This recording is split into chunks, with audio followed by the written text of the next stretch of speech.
This is ACOFAE.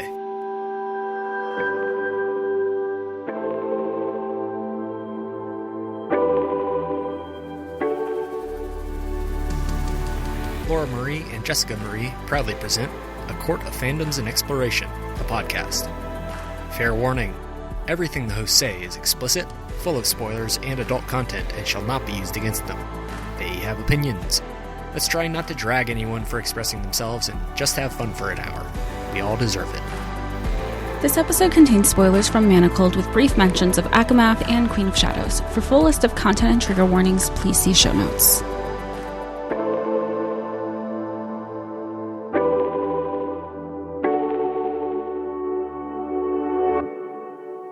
Everybody, and welcome to A Court of Fandoms and Exploration, your weekly deep dive into the YA literature and fandoms that we love. I'm Laura Marie. And I'm Jessica Marie. And today we are discussing Manacled by Sin-Len Yu.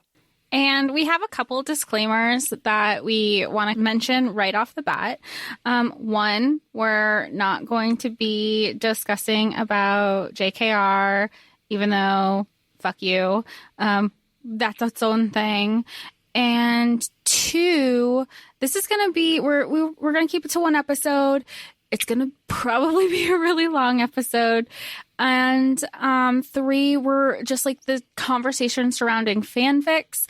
We're probably going to leave that to a later date. We'll probably even just like chat about it. Like we'll go live on our socials at some point. Please feel free to reach out to us.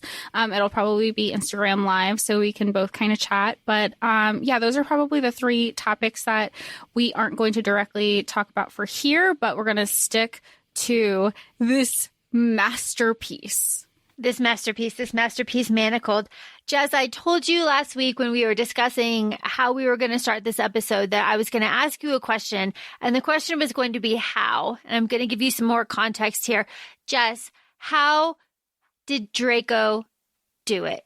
How could he, like, there is a reason why we will never have DRACO's POV. I don't think any of us could actually handle it, but oh my God.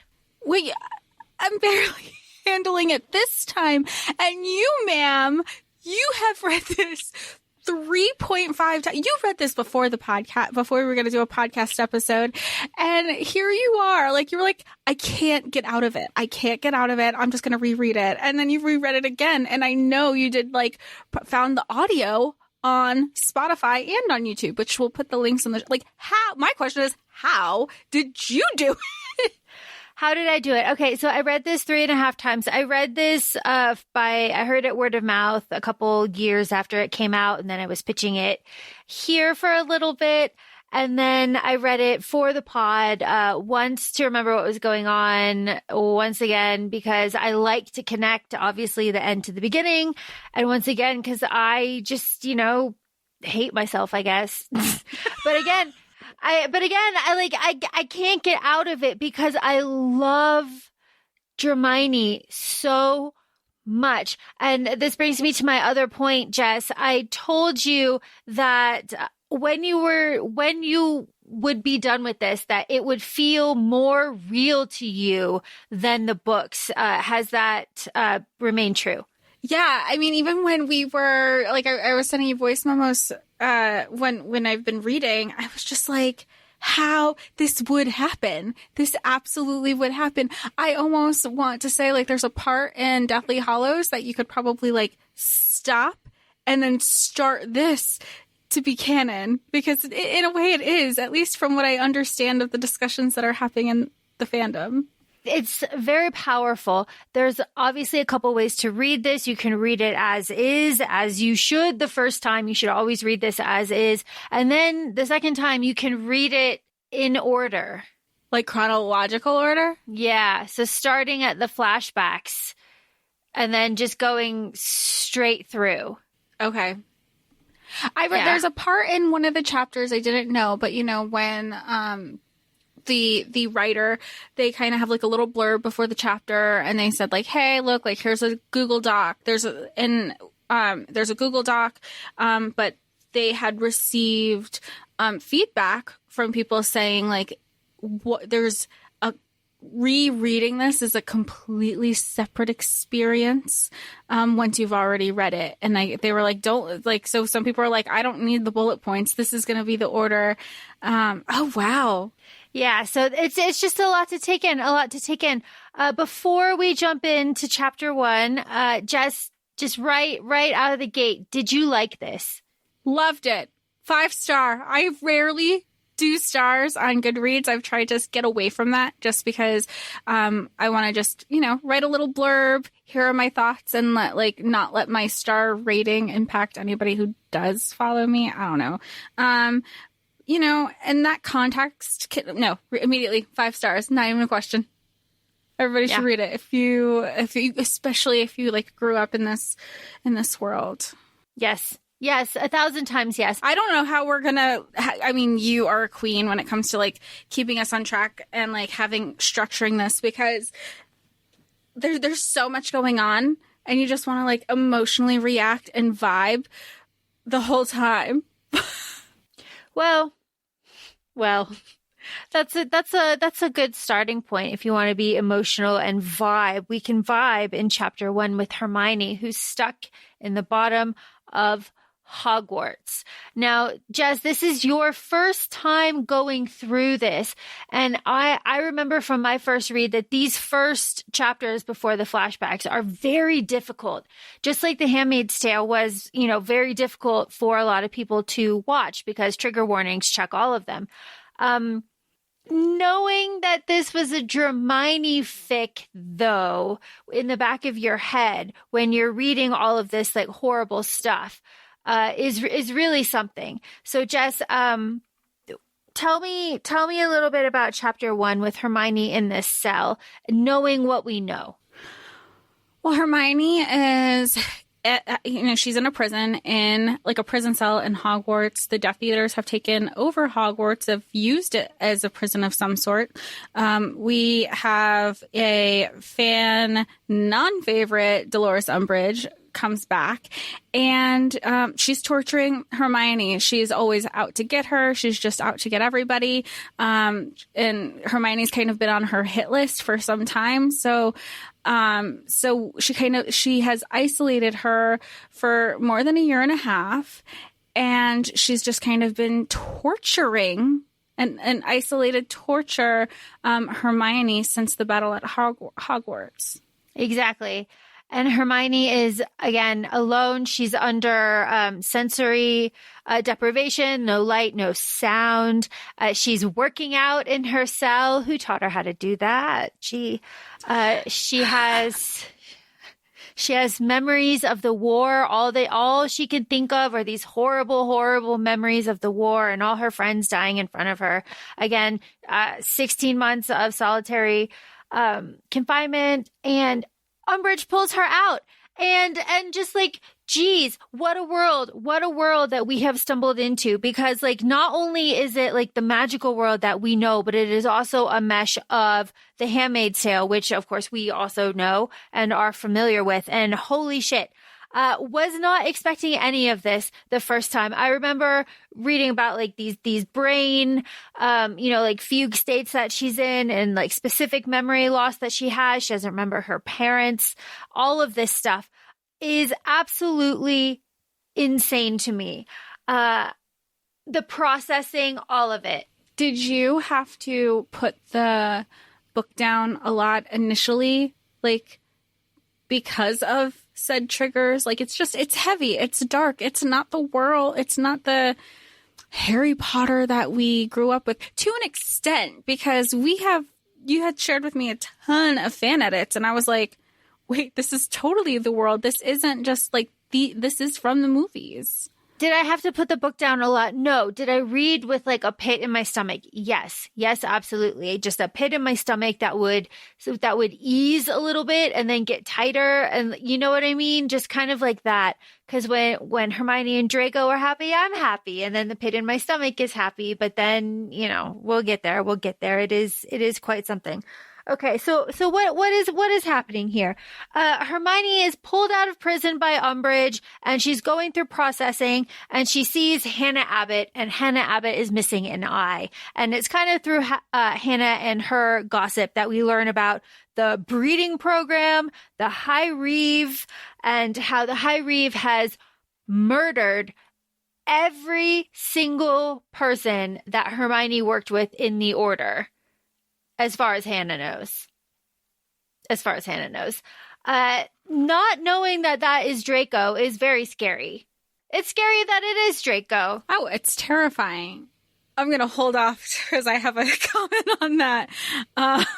With how scary Draco can be. But I think it's also important to note at this point, Umbridge kind of isolated her as a prisoner, unbeknownst to anybody. Voldemort doesn't know that Hermione is alive. Everybody thinks that she is dead. So then when somebody had come to find Hermione and they were like, wait, we know this girl, Umbridge is like, oh, whoops, I didn't realize it. I didn't realize what a priority she was to the I was going to say the High Lord. No. Right. To Voldemort. Yeah, no one does. And of course, that just like kills Draco later on. Is of course I looked for you. I looked for you everywhere except the place that you were. We'll get there. The High Reeve is masked. This is just part of it. It's part of it. He is Voldemort's right-hand man. He has the mastery of the killing curse. Of course, we know this, and we know what we know. We know what we know. And we know why he killed everybody. But then Hermione is cleared for the breeding program, right? And she's learning that, she can't escape, right? Like everyone that tries to escape gets maimed. They lose eyes. They lose fingers. It is just imagine exactly the world of The Handmaid's Tale and just like thunk it on top of Hogwarts. And that's exactly what you have. And then Hermione's taken to Voldemort and he can't break into her mind. That's scary shit. Like all of this is scary shit. Don't you think? Yeah. Oh, I mean, everything about this, I remember when I had started, I was like, this is a lot. And I remember I was like that with Handmaid's Tale because as we know, the author of Handmaid's Tale has said anything that seems too extreme in those books, it's either has happened, currently happening, or in the process of happening again in a lot of places. So knowing that context and applying it to this world, it's very real for some people. What was your reaction to Snape being here? I was just like, I was curious how he was going to be written in the fic because it's a fic. It could go either way. Yeah, it could go either way. So what we have here is Voldemort cannot break into Hermione's memories, which are protected, right? Her magic has sealed itself around the most important memories in her life. These most important memories, they are protected and nobody can get into them. And it's like the perfect conditions of all of her confinement, all of that. So Snape is in there too. And Snape is like, well, I'm going to check these memories. And he checks them all too. And she says that it kind of feels like he's checking them like carefully and he's checking very specific ones in like a specific order that he's checking. And he's like, oh, I can't get into these either. And then what this is the part where I was like, okay, I'm taking a leap of faith. This is the leap that I'm taking because magical pregnancy can solve this. Okay. All right, fine. But I understand this is the world that I walked into, right? Like, I'm not going to be mad at this. I'm aware. It's hard because I want to jump ahead and I know we're trying to be chronological, but I don't want to do that just yet. Yeah, because the beginning is where we get the hints, obviously, for everything that is to come. Because it's right here where it's like, oh, magical pregnancy. If the guy's also like an I can never say this word, but we know what it is. Occlumency. If he also practices that, then they can like merge their magic and the memories will come back. It'll be magical pregnancy. Will fix everything. And then Voldemort's like, yo, Snape, you want to knock her up? And Snape is like, My lord. About that. I'm going to go to Romania and deal with the insurrection that's happening in Romania. But what about Draco? Right? He's like, and Voldemort's like, yeah, what about Draco? What about Draco? And we're like, what about Draco? Well, and I think it's also so important because it's like what we learn later in this book. I'm going to say book. I don't know what else to call this masterpiece. Is how Draco is like, you have to kind of like distract. Look at the shiny object over here, and that's what Snape does. And of course, you have to position it the way they do with, oh well, Draco. We learned very early on that Draco is High Reeve. Or like that was our assumption if you were like in a couple chapters, and you make it like, oh well, he was Potter's girl and like his golden girl, and we know Potter hated Draco, so like let's do that. That would really like, you're gonna have so many people support us because they're gonna be like, yeah, fuck Potter, which are things that I said later in this book, like. Fuck Potter. But it was positioning it because Draco couldn't draw attention to himself. I can't really talk about, it's really hard to talk about Draco in the beginning of this book, just because like Draco never lost his memories. Draco is still in the fight. Draco is fighting the good fight. During all of this, he's going to Ginny. He's setting up all of these safe houses. He's getting all of the materials. That's what he's doing when Hermione's like, what is his goal? Like, he doesn't do anything with any of his time or money. That's what he's doing. Oh my God. So it's hard. Okay. It's hard to talk about. Okay. But here we have, so the terms are that Hermione's going to go to the High Reeve, and she comes back every other month until she's pregnant for memory inspection personally by Voldemort. And then Hermione gets trained, gross, by Umbridge, and she gets the compulsions. She gets the manacles. But then I just have to point this out. My God. The compulsions being like, you have to be quiet, you have to be obedient, you have to not offend the wives, you can't resist, you have to have healthy children, all that stuff. And then they're in the robes. But Hermione runs into Angelina here. Do you remember this? I don't remember this particular part, but I know I wanted to punch Angelina in the face later on. Yeah. So it is during training here when they are dressed in their robes with their stockings. They've got their bonnets, all of that stuff. She runs into Angelina. Hermione runs into Angelina, and Angelina goes, oh my God, Hermione, you were right. We should have listened to you. Oh, yes. And Hermione's like, what are you talking about? And on a reread, you're like, I will punch you in the throat is what I will do. That's what I will do. Damn it. Oh. Okay. So I think we can talk about this a little bit now. There's a part in the book where, and I guess it is part of the conversation with Angelina, where she's like, what happens if we lose the war? And Angelina's like, like, we die. And Hermione's like, what? Like, dying is what you wish would happen. That's the best case scenario if the other team wins. You think another team's going to win and just be like, okay, all y'all are dead? No, that's not how it works. Especially not with the Death Eaters. And it does get worse. It is worse. So yeah, Hermione was right. Once again, yeah, Hermione was right. You're all in a breeding program, which is like, of course, we learn that it's a big distraction because Voldemort is dying. It's a whole thing.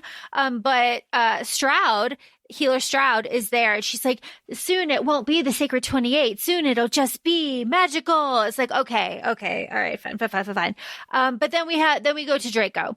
The date here, November 2004. I'm saying this now because Hermione goes to Draco and it is November. The plan was always to get her out in February. December, January, February. She was never supposed to be there that long. Like, she was never supposed to be there that long, and she was never supposed to get pregnant. 3 months is nothing, especially when you have somebody. I mean, it's just like if people always say, if you're in like these in different situations, and if you're really stressed and your body is going through a lot of things, it can be more difficult to be pregnant. That was the hope. And we know that Hermione doesn't have a lot of her memory. So even in those 3 months, it was like, hopefully she's not going to know what the past is, and she'll just kind of like think I'm a bad guy for whatever reason. And then I'll die, and then it won't matter. Yeah, the whole time. He's been like fighting for the whole time. This is like when you reread certain books and you're like, they knew the whole time. Mm-hmm. Mm-hmm. The whole time, Draco has been looking for her this whole time. This is his first time seeing her. Hermione takes is it a spoon? I think it is, and apparates to the manor into the foyer, same foyer.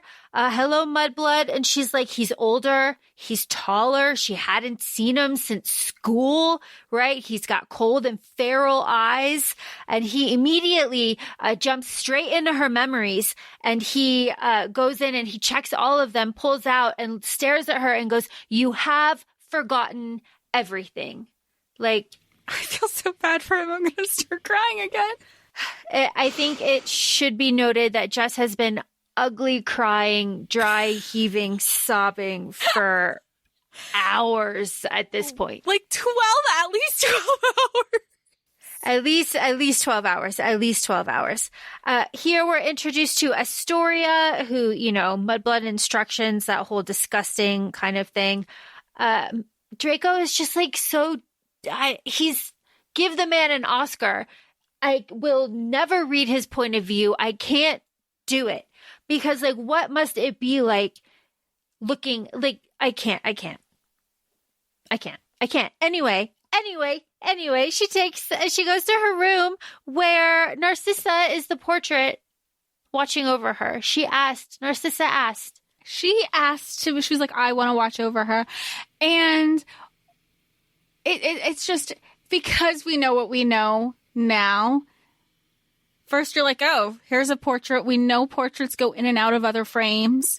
And then if you go to the flashbacks, you find, or like later in the present day, you find out that she asked to look over. But in the flashbacks, that he straight up was telling everybody in the house, don't you say a damn word about the love of my life being at this manor. My God. Hermione is traumatized. There's really just that it is what it is. She's agoraphobic. She is panicking over open spaces because she relied on the walls in her cell. It was the only thing that was real to her. So open spaces make her panic. That's real shit, man. Yeah. And also like just the trauma of everything that she went through. And then everybody, and I say everybody as in like the Death Eater side of things, are just like, I don't understand why she's freaking out. I don't understand why why does she have light sensitivity and sound sensitivity and just doesn't like being around people? It's been 2 days. What? Is nobody grasping any of this? Yeah, for real. And also, I like that Hermione is starting to study Draco a little bit too. And she's like, he's full of rage. I think he's angry with me. God, what happened to him? Oh, God. What didn't happen to him? Because he had rage before then. And she even tells, spoiler, she tells Ginny, if he's the monster, I'm the creator. One of my favorite quotes. It's so good. It's so good. Speaking of Ginny, we have some memories here because really what happens is just Hermione trying to get over the hallway, exploring some rooms, trying to figure out life, and she starts having dreams. And her first dream is about Ginny, and Ginny's on the floor. She's crying, and she's saying, "I didn't mean to. Oh God, I didn't mean to." Of course, we know, but of course, the first thing that happens in the story is always the important thing that happens later. And this is Ginny crying because she's pregnant, and she finds out that she's pregnant. Of course, we don't get the rest of this memory until later. But like, damn, it is crazy here. Because also we have Topsy. I like Topsy. And Topsy cannot meet Hermione's eyes. Initially, I didn't, because she knows she's going to break. Topsy's a real one. Topsy is a real one. Topsy's my favorite house elf. Like, I'd want to give her a sock. Like, you want to give her a sock, but you also want her to, like, stay with you. Just deeply out of order. When she kicks Draco in the shins, I was just like, yeah, he deserves that. He deserves that for what he said. Yeah, I think I love just her interaction with everybody and everyone, and always having Hermione's back. Always. Hermione has to go to Draco's room at 8:00. This is the first. Okay, Jess, I don't know. No, I do know because you told me. I'm going to act surprised. I don't know if I told you when I had an inkling that something was going on with Draco and that Draco was going to be, like, obviously this is a Dramione thing, but like what was going on, you know, like, is he in on it? Is there like, oh, where you were like, like when you started piecing together? Yeah. No, yeah. I don't know. Cause I gave you like live reactions for this one. So you knew exactly where I was in my. It's here. It's this first rape scene, because Draco walks into his room. He was not expecting to see her there. And he goes completely white. Like he pales. Like, why? Why would he do that? You know, like, why would he go completely like white and pale seeing her? That's not like, you know, so I was just like, oh, okay. All right.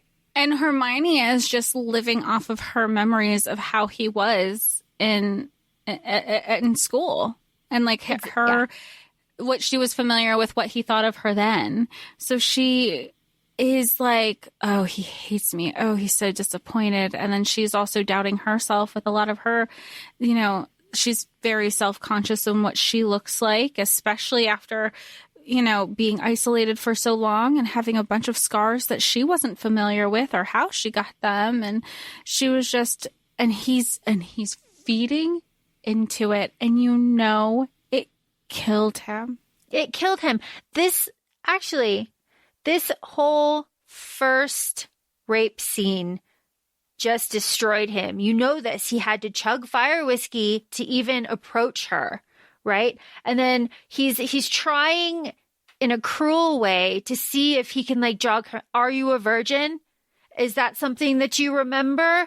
Like, right? Like, he was so specific in like how he said things, but because we also know that the Dark Lord was like infiltrating his mind at the same time, and also knowing that, I can never say this word, the veritaserum, the truth-telling serum, he was going to be taking it. He had to be very selective in what he said because people were going to be probing in and out of his minds because Voldemort's on high alert and he's really paranoid and doesn't trust anybody. So like he's very cautious in how he's just phrasing everything. And oh God, when he is raping her, because he has to, he freezes when she makes a sound. He goes completely still. Hermione says like he goes completely still. He does not touch her. He doesn't speak to her. She notices his black ring. She says it's all very clinical. Very impersonal. And then after this, she tries to throw herself over the balcony and he gets to her and is frantic, right? He's like, don't you dare do this. I can't imagine. Again, I would never read Draco's POV, but like, my God, this emotion that he must be going through. And like the like self-loathing also just must be intense. Well, and they both have it. They both carry the weight of the world on their shoulders. And it's so sad. I was like sobbing at the end of the book too, because of how the world will remember them. Both of them. Hermione and Draco. Like, and even Aurora. Is it Aurora or Aurora? I don't know. I was going to say Aurora, but then I was like, Aurora? Anyway, I'll leave last names out for this part, but Aurora and James are like, it's not fair and it's not right that they're just bylines. And this is when they literally saved the world in which we live in today. And now that you know this, we've read the whole thing, to recount of where we're back at the beginning of the book, it's like, it's heavy. You feel bad. It is heavy. And here especially because knowing what we know, right? So after Hermione tries to throw herself off the balcony, because, Draco just can't stand it. And he like yells at her to get out. He heals her. And he's so furious that he goes, well, I mean, I might as well just like inspect your memories now. And he goes directly to her imprisonment. And he goes through every like single day of her imprisonment. He goes to every day, every second after, all of her reactions, all of her feelings, all the details, all her thoughts, where she was, everything. He pours over these 16 months where they were separated for hours. And of course, we know what he's doing, but a first-time reader doesn't know, and Hermione doesn't know. She thinks he's just like inspecting whatever. But oh my God, poor Draco. Just like he's like, all right, this is what happened, and it's fucking horrible. And he couldn't do anything about it. We go to he was like, I looked everywhere except, she's like, you can't blame yourself. And he's like, why not? I told you, I gave you my promise. And she even like questioned, she was like, you used to always say you like promised me. You don't say that anymore. And he's like, I feel like my words are like empty promises now. Like the words feel empty because look what you had to go through without me for this long. For this long. We have just sequences of Hermione. She doesn't remember her scars on her chest and her wrist. She tries to like build up her confidence, exploring the manor, exploring the bedrooms. Draco says you have to go outside. It is November, turning into December. It's cold, so he gives her a cloak. And it's heated. He gives her a cloak. He shows her a newspaper. Jess, this is where I think you started like really firing on all cylinders. Oh yeah, like, he's giving her the paper. I was like, he's trying to act so disinterested, but he's giving her resources to educate herself on what's happening in the outside world, understand what's going on, hoping that it'll kind of like drive like some sort of like memory refresher of where they are, what's going on.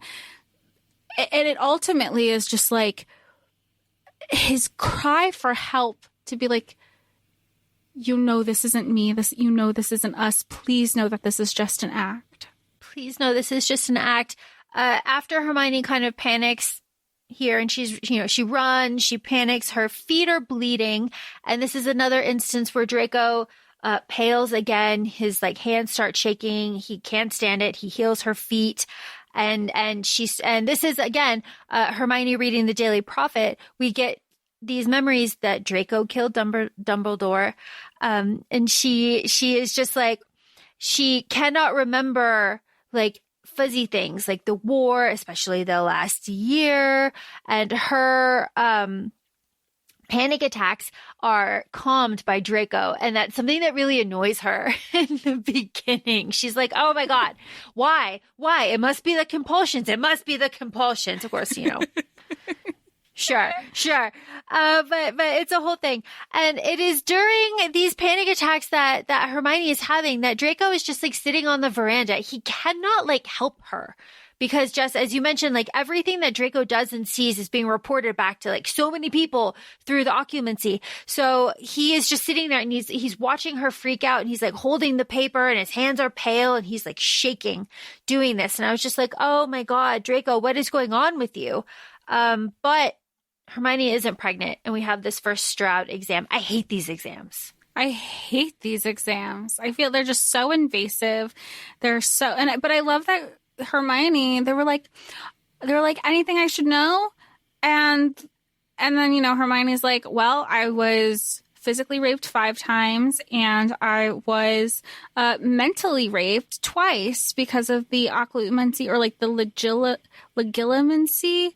The occlumency is like organizing all the stuff. And then the legilimency is like when you're invading the mind of somebody else. I definitely am saying that wrong. I'm so sorry. And then like, I always want to call her like Lydia because of Handmaid's Tale. But Stroud, she was like, oh, I guess I set myself up for that one. Whoops. I'm going to rephrase that. Like, call it what it is, and nobody's calling it what it is. No, nobody's calling it what it is at all. But Hermione's not pregnant. Her memories are still locked. And it is so hard because the memories do start coming out. And Malfoy is taunting her. And I feel so bad for him because he is like suppressing all of this rage, but he's like, we have to keep you calm, right? You have to do these certain things. Your self-imposed brain injury. He's just like he's seething about it because like she got caught because all of this, and he's like, it's his fault, and he's watching her suffer, and he's blaming himself for it because she did it for him, like all of it, right? It's all so layered. Exactly, because I was going to say it all, especially because we have like a flashback present, and we're discussing the present knowing the flashback, how intertwined this entire story is. Yes.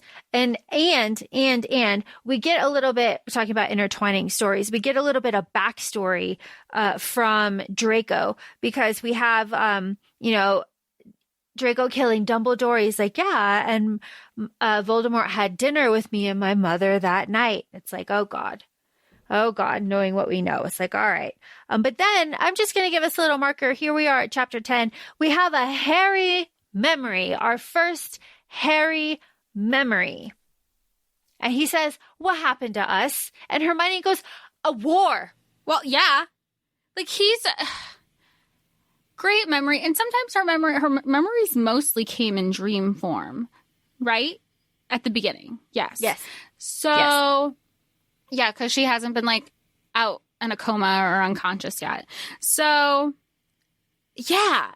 And it's just, I mean, Harry right off the bat in this book, and maybe just like the others, and because we're looking at from an adult lens instead of like when we grew up reading it, he's on a self-righteous high horse that everything is supposed to stay the same, nothing changes, good will conquer evil, believe in love, and like, yes, we believe that through love all is possible here on the podcast. We also believe in like reality. So just for Harry to be so idealistic and utopian, and Hermione is like, I hear you, but do you want to win? Yeah, and here's the thing with Harry. Harry's like, don't you think that good can just win? No. And he's like mad at her because she's like, no, you fucking stupid man. Like, no, it doesn't just work like that. You have to make the hard choices. You have to make risks. And that's all the memory that we have there. And it's just like, okay, this is the Harry that we're getting. I'm going to punch him in his face. Right. But, it feels like this is the Harry we would get also if this were the book, right?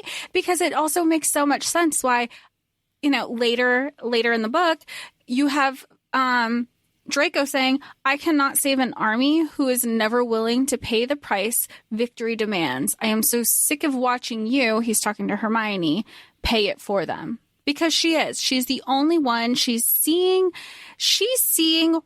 the results of war. And Ginny has mentioned this too. She's like, everybody else is just like, here's a body, take care of it, and goes back onto the field, fighting the fight. And she's behind the scenes in the hospital trying to heal everybody. So she's not seeing like, it doesn't matter good or bad. I'm seeing the results of it. Yeah. And Hermione only sees it and she says like, we're losing, but we'll get there. Hermione here is taking the clarity potion. We will just know that Narcissa had to take the clarity potion 12 times to be able to pass for normal when Lucius came back, while Voldemort was living in the manor. So that is very terrible, knowing that there is a horrific hangover to this potion. And while Hermione takes this potion, she's out in the hedge maze. She is learning the manor. She's really trying to acclimate to where she is, her situation, her environment, and her stressors. And it's here where Hermione really starts thinking, and she's like, Draco, are you reading my mind? Like, is there blood magic here? Like what's going on? There must be a key. Is it the ring? And he tosses her the ring. Like, he's just like, no, it's not this here. And she's like, no, it's not this black ring. She doesn't realize that she has it on because there's a glamour on the ring and only the people who know that it's there can see it. So she doesn't see hers, and Draco obviously knows he has his, which is so interesting because she's saying something about his ring, but not hers. But that's because she's in her fugue state, like one of her fugue memories. God. It's tough. It's tough. Because the manacles are infused with blood magic here. We have just wonderful world building by the author, just all these little details. Draco drops these little bombs. I'll always know where you are. Unless you get the manacles off. He smiled. I would love to see you try. He would, wouldn't he? He would. All right, where are we? We're just going to move on here. Second potion, she explores the manor a little bit more. It is now December. She's been there for 2 months. There's another round of the table appearing. And Hermione has the dream about Moody. Okay. And Stradigan not pregnant. Fancy an outing. Mudblood, right to Voldemort. I hate these. I hate these so much. I hate when Voldemort goes through her memories. I hate what he does to her here. It is just bad. I hate that he makes her relive all of it. And then even when she's finding like good memories, like she had that flashback of her parents and making little origami cranes. And there was something that they had learned, like, oh, if, like just like some philosophers saying like, oh, if you make 1,000 of these origami cranes, then you can go ahead and make a wish. And it's just this tiny little memory. It gets her through her very monotonous day because she just kind of sits in her room or she goes for her 1-hour walk. And it really just gets her through the day. And she's like, well, if I'm going to make a wish, it's to get out of here and be happy and healthy and safe. And we know the type of person that Voldemort is. And he sees this like little glimmer of like happiness and crushes that memory to the point that next time she's like, I'm going to go do that thing that I remember how to do. She's like, why can't I remember how to do this? And we don't find till later on, like we know as the reader, but she doesn't know till later on, that Draco tells her, she's like, why am I losing these memories? Like, I know I had it like at the tip of my tongue. And he's like, it's not just you. This is kind of his MO. He wants to take any little of like glimmer and hope and happiness from his victims and take that and like literally crush it. So now you know that there's something there, but you don't know what it is. And it's like literally psychological warfare. It's horrible. It's horrible. Voldemort is demanding that she get pregnant, absolutely demanding it. And he's like, but the Malfoy line needs an heir, all of this stuff. He is desperate to know what Hermione knows. because he is not well, obviously. After this, it's Christmas. It's Christmas, but Draco gives Hermione a pain relief potion before apparating. All of these little details come together to make a very beautiful picture. And the Dragonhide boots are coming. I love this. I love this little detail because, like, why couldn't the Dragonhide boots be bought for her and have them there immediately, right? You could just go buy them at a store, right? You have to think that they're coming from the safe house, and it takes a couple days for them to get there. And that's why he's like, they'll be here like tomorrow. They'll be here in a couple days. It's like, oh my God. Oh God. Well, and I also looked at it as like, and it was like, you had to play the role. So like, if this is, this is what you were supposed to come in as, a surrogate, then that's what's given to you.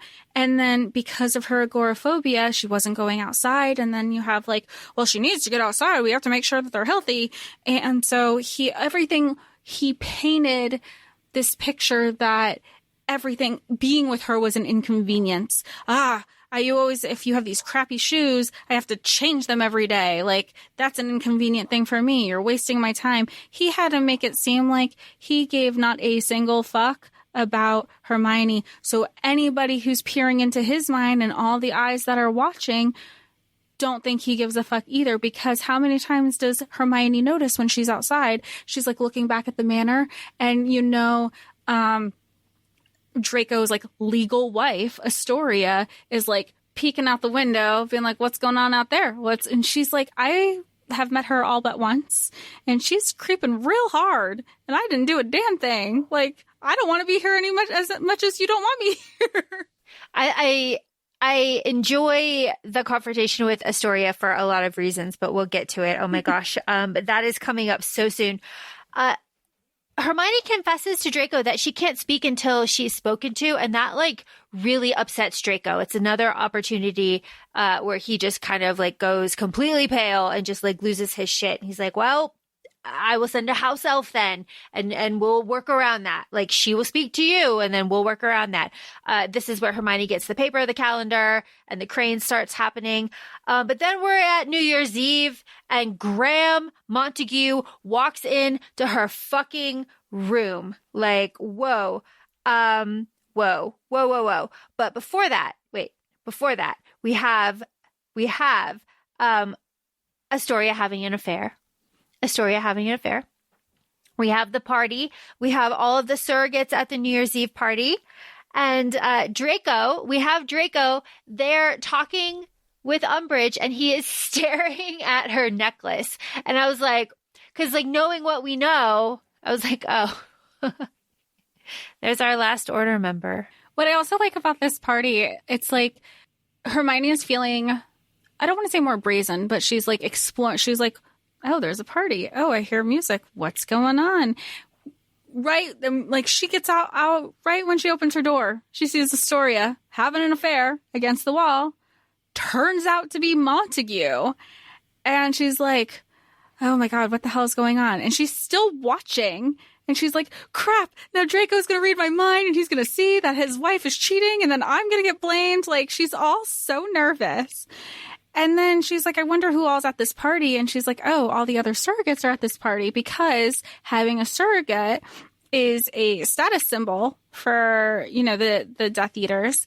But then she's also seeing Astoria, after just like fucking Montague in the hallway, kissing Draco for like their midnight New Year's Eve like photo for the Daily Prophet. And she's watching him and he's watching her, like, and she's like, why am I jealous? Like, I don't want to feel this, but this is really awkward. And oh my God, now he's looking at me, looking at him.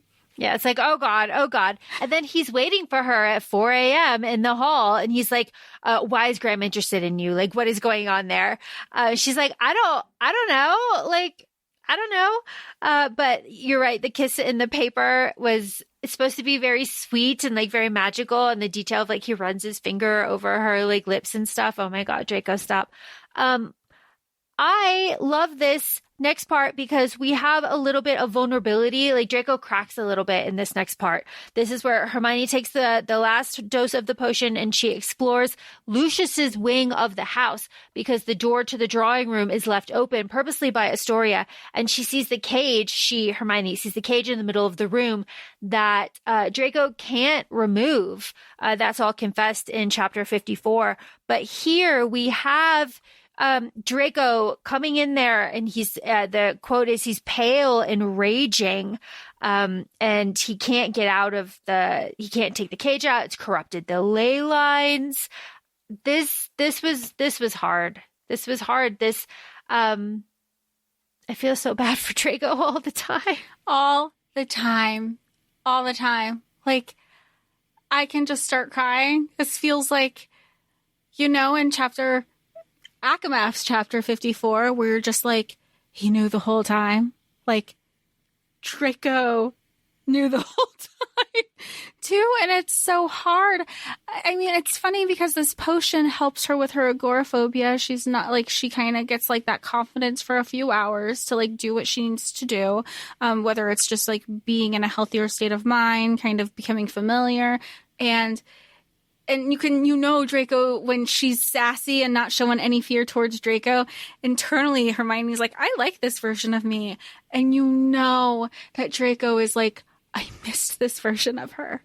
I'm going to start crying. Yeah, I heard you crack. Crack. We're good. Relax. You're good.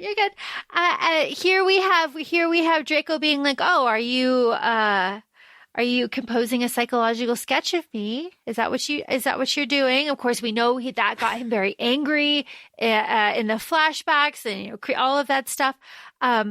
But here she's like, what drives him? What is he doing? But here Astoria comes in raging. She's like, you're touring the manor with her?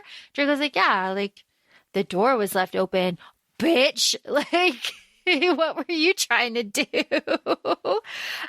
But it is here where Draco really starts to kind of push into, it's like, I did this, Hermione. I did this. And under the potion, she's like, why are you like really pushing me to hate you? Like, why are you doing this? Like, that just really makes sense. But speaking of sad memories, he's like, well, you can go explore while you have the potion, go explore the stables, something that Voldemort crushes later, and the shed, which is the stable thing is just really sad. Like, just sad. She forgot this. She forgot the horses. The horses didn't forget her, but she forgot the horses. Well, and this was the memory that Draco's, how she found out that Voldemort was literally crushing her positive memories, because she's like, oh, I didn't know you had horses, like at a different point in the book. And he's like, yeah, you did. I told you. You literally were just there. And she's like, I was. And that's when he was like, oh my God, he's been doing more with her memories than just seeing what's there. My goodness. We are up to January. This is January, and Hermione says that Draco is preoccupied. We know this because she's supposed to leave next month.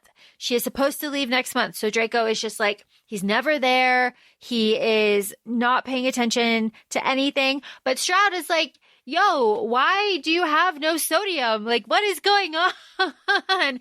And I do like that Draco's like, why do I have to do fucking everything myself? Why me? The fucking kitchens too? Like, what? Yeah, well, and he said, he was like, thank you for letting me know. I was under the assumption that, and he's like, my wife kind of handles everything. I was under the assumption Hermione was having the same food that I had for dinner. She was just having it in her room. I'm going to have a talk with my wife, because I know that he doesn't want to take the blame. And it's not just the blame. It's like, let's put like shine a light on like how shitty this other lady is. His wife. I say his wife, but like, yeah, for legal purposes, yes, but like, no. Yeah, no, not at all. Not at all. We have another Ginny dream. She's asking for pregnancy potion because Pruitts just get pregnant. They're very fertile. Yeah, they're very fertile. And she's also like, Hermione, you seem lonely. Like, are you fucking Snape? Like, what is going on? And Hermione's like, No. Cathartic shagging is not my thing. That's your brother's, BT dubs. Just like, no. But here you can have some pregnancy potion because I have some. And she had some because she's taking it because of Draco. She had it because she thought that it was going to be this horrible situation. Of course it wasn't. It's just, oh my God. But then Hermione has this realization of like, oh, well, she would have protected Ginny. Ginny was like her friend. They weren't like super close, but like they defended each other. And she didn't push Hermione away with the, persistence that Hermione had about using the dark arts. Ginny was like a steadfast friend in that. So that was nice. Umbridge is dead in the middle of February. Thank God. Finally, somebody killed her off. Finally. Did you think that this was Draco? No, but I was looking back on my notes and I was like, but Draco knows who it is. And I was like, well, do I get like half point for that? Because I mean, technically he did, but like I was like, oh, it's not going to be I didn't think it was the Order. I was more thinking, Draco knows who it is. Draco's going to start this new resistance. Chapter 5, I knew he was like, I knew right away. I think I knew he wasn't going to be bad because it was a Dramione fanfic, but chapter 5 is like really when I started like, I see this. I see what's happening. Here's all my speculations. You were so happy. You were just like, interesting. I was so happy. I was like, oh, good. Oh, cool. That was excellent. So what happens here? An arrow is fired out of the Forbidden Forest and everyone's like, there was a attempted assassination on the Minister of Magic. It was not. It was straight up to the necklace on Umbridge. That was the goal. Of course, we know that is a Horcrux. We know this. But of course, everyone, including Voldemort, is like, holy shit, the Resistance is alive. So that sucks. That sucks so bad. Stroud comes, gives Hermione a fertility potion. Disgusting. But then, Hermione has to go to Voldemort. And it's right here. It is right here where Draco goes, hey, don't you think we should recall Severus? Right here in the middle of February after Umbridge is dead. This is where Draco's like, all right, let's go. And Voldemort is like, no, absolutely not. Romania is critical. If we lose Romania, shit will go wild. Severus has to stay where he is. Keep your hold on Hermione. And Draco is like, yo, I will die before I lose my hold on her. That is the quote. I highlighted it. I was like, this is important. Ooh, it's really something. It's really something. It's everything. It's everything you wish that, I know we talked about this even recently in our David Bad trilogy, where you're constantly chasing that high. I mean, but at the same time, could you imagine if every read was like this level? Wouldn't get anything done. You just permanent book slump forever. It's just the one read. This is honestly, this is just top tier. Okay. All right. What did we learn? We learned, just like Hermione learned, that she bombed a prison. Fun stuff. Sussex was research for a prison and Ginny was there. The war has stalled. This is what Hermione's a smart girl. The war has stalled for 2 years. There's been no progress since Harry died. She thinks that's because of the tethers, right? And she's like, Horcruxes. Interesting. So that means that the surrogate situation is a ruse because Voldemort is dying. Good to know. She passes out from this and has a memory of Ron with maps. Jess, you said something very funny about this. What didn't I say? I was all about the Ron slander when I was texting you. I was like, Ron with the maps? Like, I don't even remember the exact thing that I said. Hold on.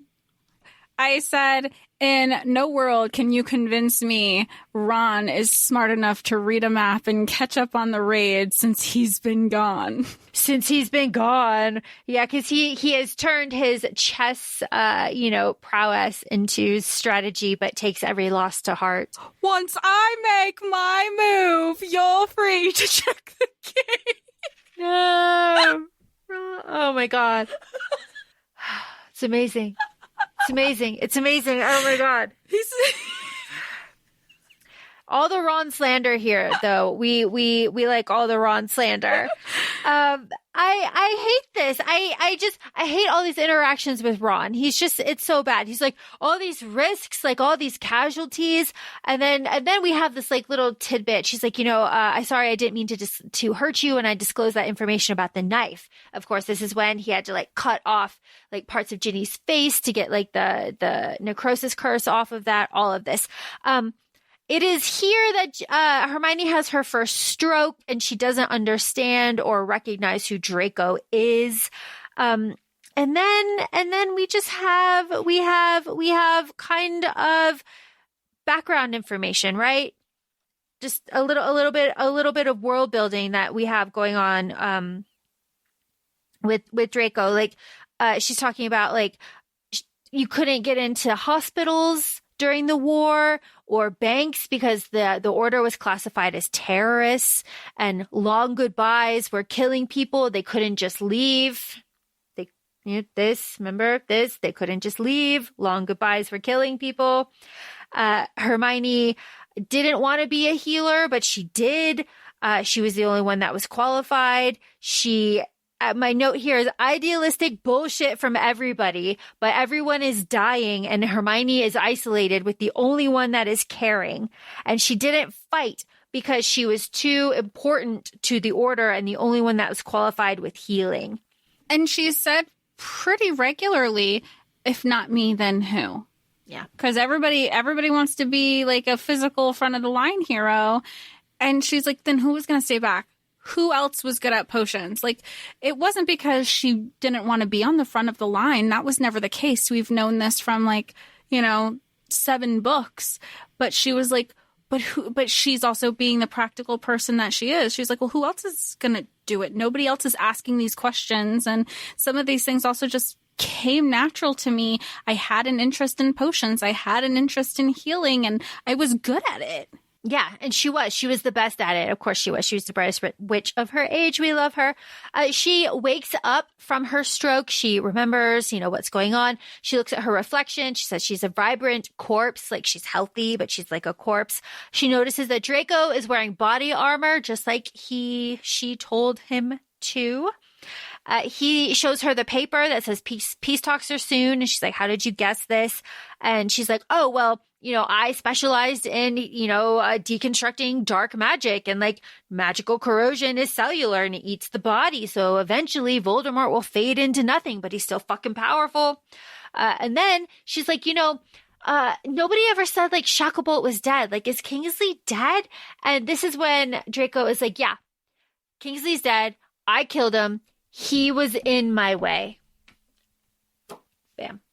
Bam. Because he didn't care about Hermione and sacrificing or anything that Hermione was doing. So Draco was done with that. My God. Well, and also he was like, I couldn't blow my cover. And, we know this in present day later in the book that the only thing Hermione was like, was it quick? Or maybe it was in the flashback. He's like, yeah, it was swift. Like, I did it the way if you were going to do it. Because that's one of the things that Hermione starts learning herself. She's like kind of finding out a little bit more about dark magic, even if it's just like, I'll make it quick. I'll like just right across the throat or right at the ankles, like just little nicks here and there. Yeah, little nicks here and there. It can be done. It can be done. Here, where are we? We're in chapter 18. We're at an equinox party, right? The equinox party, Montague is there. Draco is being like ground down. He's being tortured. Hermione notices that he's being tortured daily because he's out there. He's trying to look for the person that killed Umbridge. And she's like, there's somebody out there. And he's like, not for long, long before Voldemort dies, like this rebel will be dead and nobody will know who this rebel was. He's talking about himself. Like, he's like, I will be dead long before all of this. Nobody will know who I am. Like, yeah, I'll get him soon. Because he's been planning his suicide, the martyr that he is, the whole time, because he's like, there is no other way to unalive Voldemort. Yeah. Because, yeah. And again, we have the admission that like he killed Kingsley, he killed all the Order members, and again, he raised the whole Order. It's just another kind of, whew. But here we are at the Equinox party. He was never shy about that. He had always said, like, yeah, again, like timeline back and forth, but he always said to Hermione, like, she's number one. If anybody jeopardizes your safety, all bets off. All bets off, which happens here because Hermione's at the party, listening in at the Equinox party in the gardens. She's overhearing all of this disgusting talk about the other surrogates and realizes that she is the exception to the rule. Like, she's being isolated. The other surrogates are being paraded about and being treated as sex slaves. She also learns that Malfoy has to go to Romania, and it is here where Graham Montague finds her, immobilizes her, tries to rape her, ends up biting her. It's disgusting. And this is after we know Montague has gone into her room and he's like taunted her, saying like, hey, like, what does Draco have with you here? All these guards and wards are up. It was really hard to find you. So that was like one thing. Now he's following up. The history with Montague is he was actually the one who found Hermione where she was blowing up the place in Sussex and brought her to the Dark Lord. And he was just like, I'm going to get my Death Eater mark for this. You're going to be mine. And then Draco came in and said, she's mine, bitches. And she's always been mine. And so Montague corners Hermione in the hedge maze. And this is where she just goes into panic because he's about to sexually assault her. And at this point, Hermione doesn't know much, but she knows that Draco gives her safety and is safe, and he just always happens to show up at the worst time, and she has that repeated in her head at this point. Draco will come to save me. Draco always comes to save me, not knowing what we know now, that he was always going to come to save her. Always. And of course, Graham got his dark mark because he captured Hermione. And he's the one that reminded the Dark Lord about her in the first place. The whole reason that he is pissed off is because he's the one that told Voldemort about her. Voldemort promised Hermione to him, but then Draco, who gets everything, because like Graham is jealous, got Hermione instead. So that's why he's doing this. He's like, you stabbed me with poison knives. Like, fuck you. I used to dream about this. Like, disgusting. He's also the reason why Draco knew that Hermione was alive. Graham was the only one who knew. And then nobody realized that she was isolated, undocumented and isolated. And that's what perked Draco's ears up. He was like, what? He knew that she was always alive, but didn't know where. And then he was like, she, and like quite literally has been under my nose the entire time. Oh my God. No, we can't get there. That's too painful. That's too painful. What's painful here is that Malfoy rips open his stomach, rips out his intestines, and is like, try it. Let's fucking try it. Let's go. And then he heals Hermione, and he stays in the room, and here's the thing. Every time Draco heals Hermione, the first read through, I was like, she was a healer. He knows how to do this. What happened? Like, what happened? The second time, I'm just like, oh my God. Like, he paid so much attention. Like, wow. And he's the only one who paid attention. Like, that's the other thing. I mean, I know we'll get to it, but like, he actively cared and listened to what she had to say. Maybe not initially, but like he wasn't sure what it was, but he's always been fascinated by her. And then him making Hermione a part of his bargaining tool with the Order, he was just like a sponge and took everything that she said because what she had to say was important. It was important, and nobody else was listening to her. It's so frustrating. This is where Astoria bursts in and almost takes out Hermione's eye. How do we feel about this? We don't like Astoria. We love the effect of what happens with Astoria coming in. But she was just like, why you? Like, I did everything right. I listened to the High Lord. I did this. He never gave me a tour of the place. He never comes to society things. I'm just a joke. What's so special about you that everybody's just fallen over? Even the guy that she was having an affair with, she's like, what the fuck is it about you?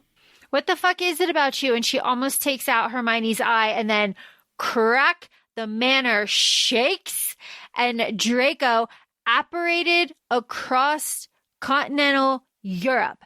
And everyone is like, that's fucking impossible. That is impossible. How did you do that? How did you do that? It's amazing.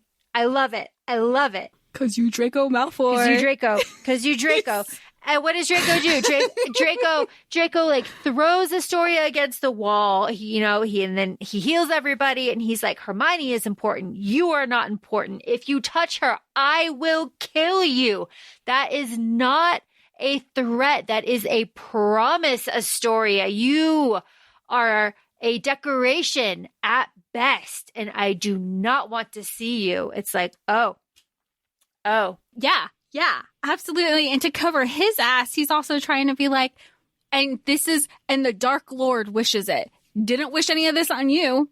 You basic. Bye. Yeah, goodbye. And don't you know, you stupid person, that you need eyes for occupancy? And this is where Hermione's like, wait. Draco, why you she's like, no, you really. At least Hermione was smart to wait to like give her commentary till after Astoria left. She's like, that's not how it is. And he's like, she doesn't know. So she didn't know. Whatever. But let's get your eye. Let's repair your eye. Let's do this again. And he does, and he repairs it. And he's like, tell me, what do I have to do? Meanwhile, oh my God, he knows, because she's the one who's trained him, and he's trying to jog her memory. Well, you have to know somehow. How do you? And then she's like, she just keeps saying, you'd be in another lifetime, you'd be a really great healer. You're really like a natural at this. And he's just like, LOL. So I've been told. So everyone tells me. God. Oh my God. And again, after Draco like takes the time, he heals her. He gets like the Dittany, right? The very expensive healing ingredient. He's like, I will give you the right amounts. I will do all of this stuff. He leaves her to go like get the specialist, whatever, the specialist is very like impressed. Okay. But he stumbles at the door. And this is where my heart just like dropped into my stomach. I was like, oh my God. Because, how did he, because like, we don't know like how Draco has this ability to like apparate across Europe that he's not supposed to have. He says like, oh, it was compliments of the Dark Lord. It was a ritual. I don't really want to talk about it. Of course, we know what that was, and what the runes are giving him this unstoppable, it made him an unstoppable force to like do impossible things if he needs to, which is like what he did. But oh my God, Draco. It's so much. Okay. So here though, we have another healer, Stroud, and this is where we have the really gross. Well, how does he take you? over a table? Well, you need less detachment. You need connection, magical pregnancies. Okay. All of this with, need persuasion, all of that stuff. I get uncomfortable every time she comes in because, everybody else is uncomfortable. Nobody wants to be here. I think maybe it was even like the last check-in or whatever it was. I was messaging you, Laura, saying, poor Draco, because as much as the sexual assault is happening, it's also he's going through it too because he's forced to do this and he doesn't want to do it. And Hermione's just like, who knew this wasn't like his thing? And he's offended that she even thinks this of him. But then like even later in our flashbacks, he questions her like, how could you ever think these things of me? And she was like, here's my receipts. Cause reaction. And he was like, oh, I did do all those things. Like, what that's on me. And then takes ownership. I'm sorry that I've taken all of these, like, what things are supposed to be happy and positive, and I've taken that from you, and I didn't even realize it. I am so sorry. And here's the thing. Draco is sick over all of this present day stuff. It is horrible for him. So after Healer Stroud says, like, you need to have connection, like, lay on the bed, face each other. She gives them potions to take. Draco's outed as the High Reeve, also in between all of this. And he has to do tons of executions. He publicly now, everybody knows who he is. It's like a whole thing. But he still has to do this to Hermione. And it's this time where they both take like potions, like they're taking calming potions. Hermione suspects he's taking a libido potion, and they're looking at each other. She starts crying. And when he finishes, Draco immediately bolts to the bathroom and starts throwing up. And this is when it was just like so like crystal clear that something had, like, there was so much more going on. It's so hard. It's just so hard because there's this time, and then there's a memory of healing healing Harry, and Hermione not being able to make a Patronus because she doesn't really believe anymore. All of these kind of things. But it is after Hermione accidentally takes a lust potion and she has an orgasm for the first time that Draco goes completely gray, immediately apparates out, and Hermione says that he looks like he might faint. Sorry, I'm just like choking back a lot. How you can't be... I can't imagine reading this and not feel affected for any of the characters. And all this is also happening with the looming threat if Draco doesn't impregnate Hermione, they'll just call his dad back as long as it's part of the Malfoy line. It didn't matter to Voldemort. And knowing how psychotic and actually out of his mind Lucius is, she just kept saying through some of these times with Draco, it's not Lucius. Like, that is on repeat in her head and thinking this is the less of the two evils. Meanwhile, Draco is, I can't even imagine what his headspace is. Obviously, he's throwing up. He's about to faint. He has to take like potions to perform. All of that, him breaking here is knowing that he is like a master occupant, like knowing that he can withstand it during torture, knowing that he knows that this is all going to be seen. Like it just kind of shows how deeply he's feeling everything, that he cannot like contain this. And it's just so horrible. moving on from these terrible moments, we have a memory of Snape making love potions.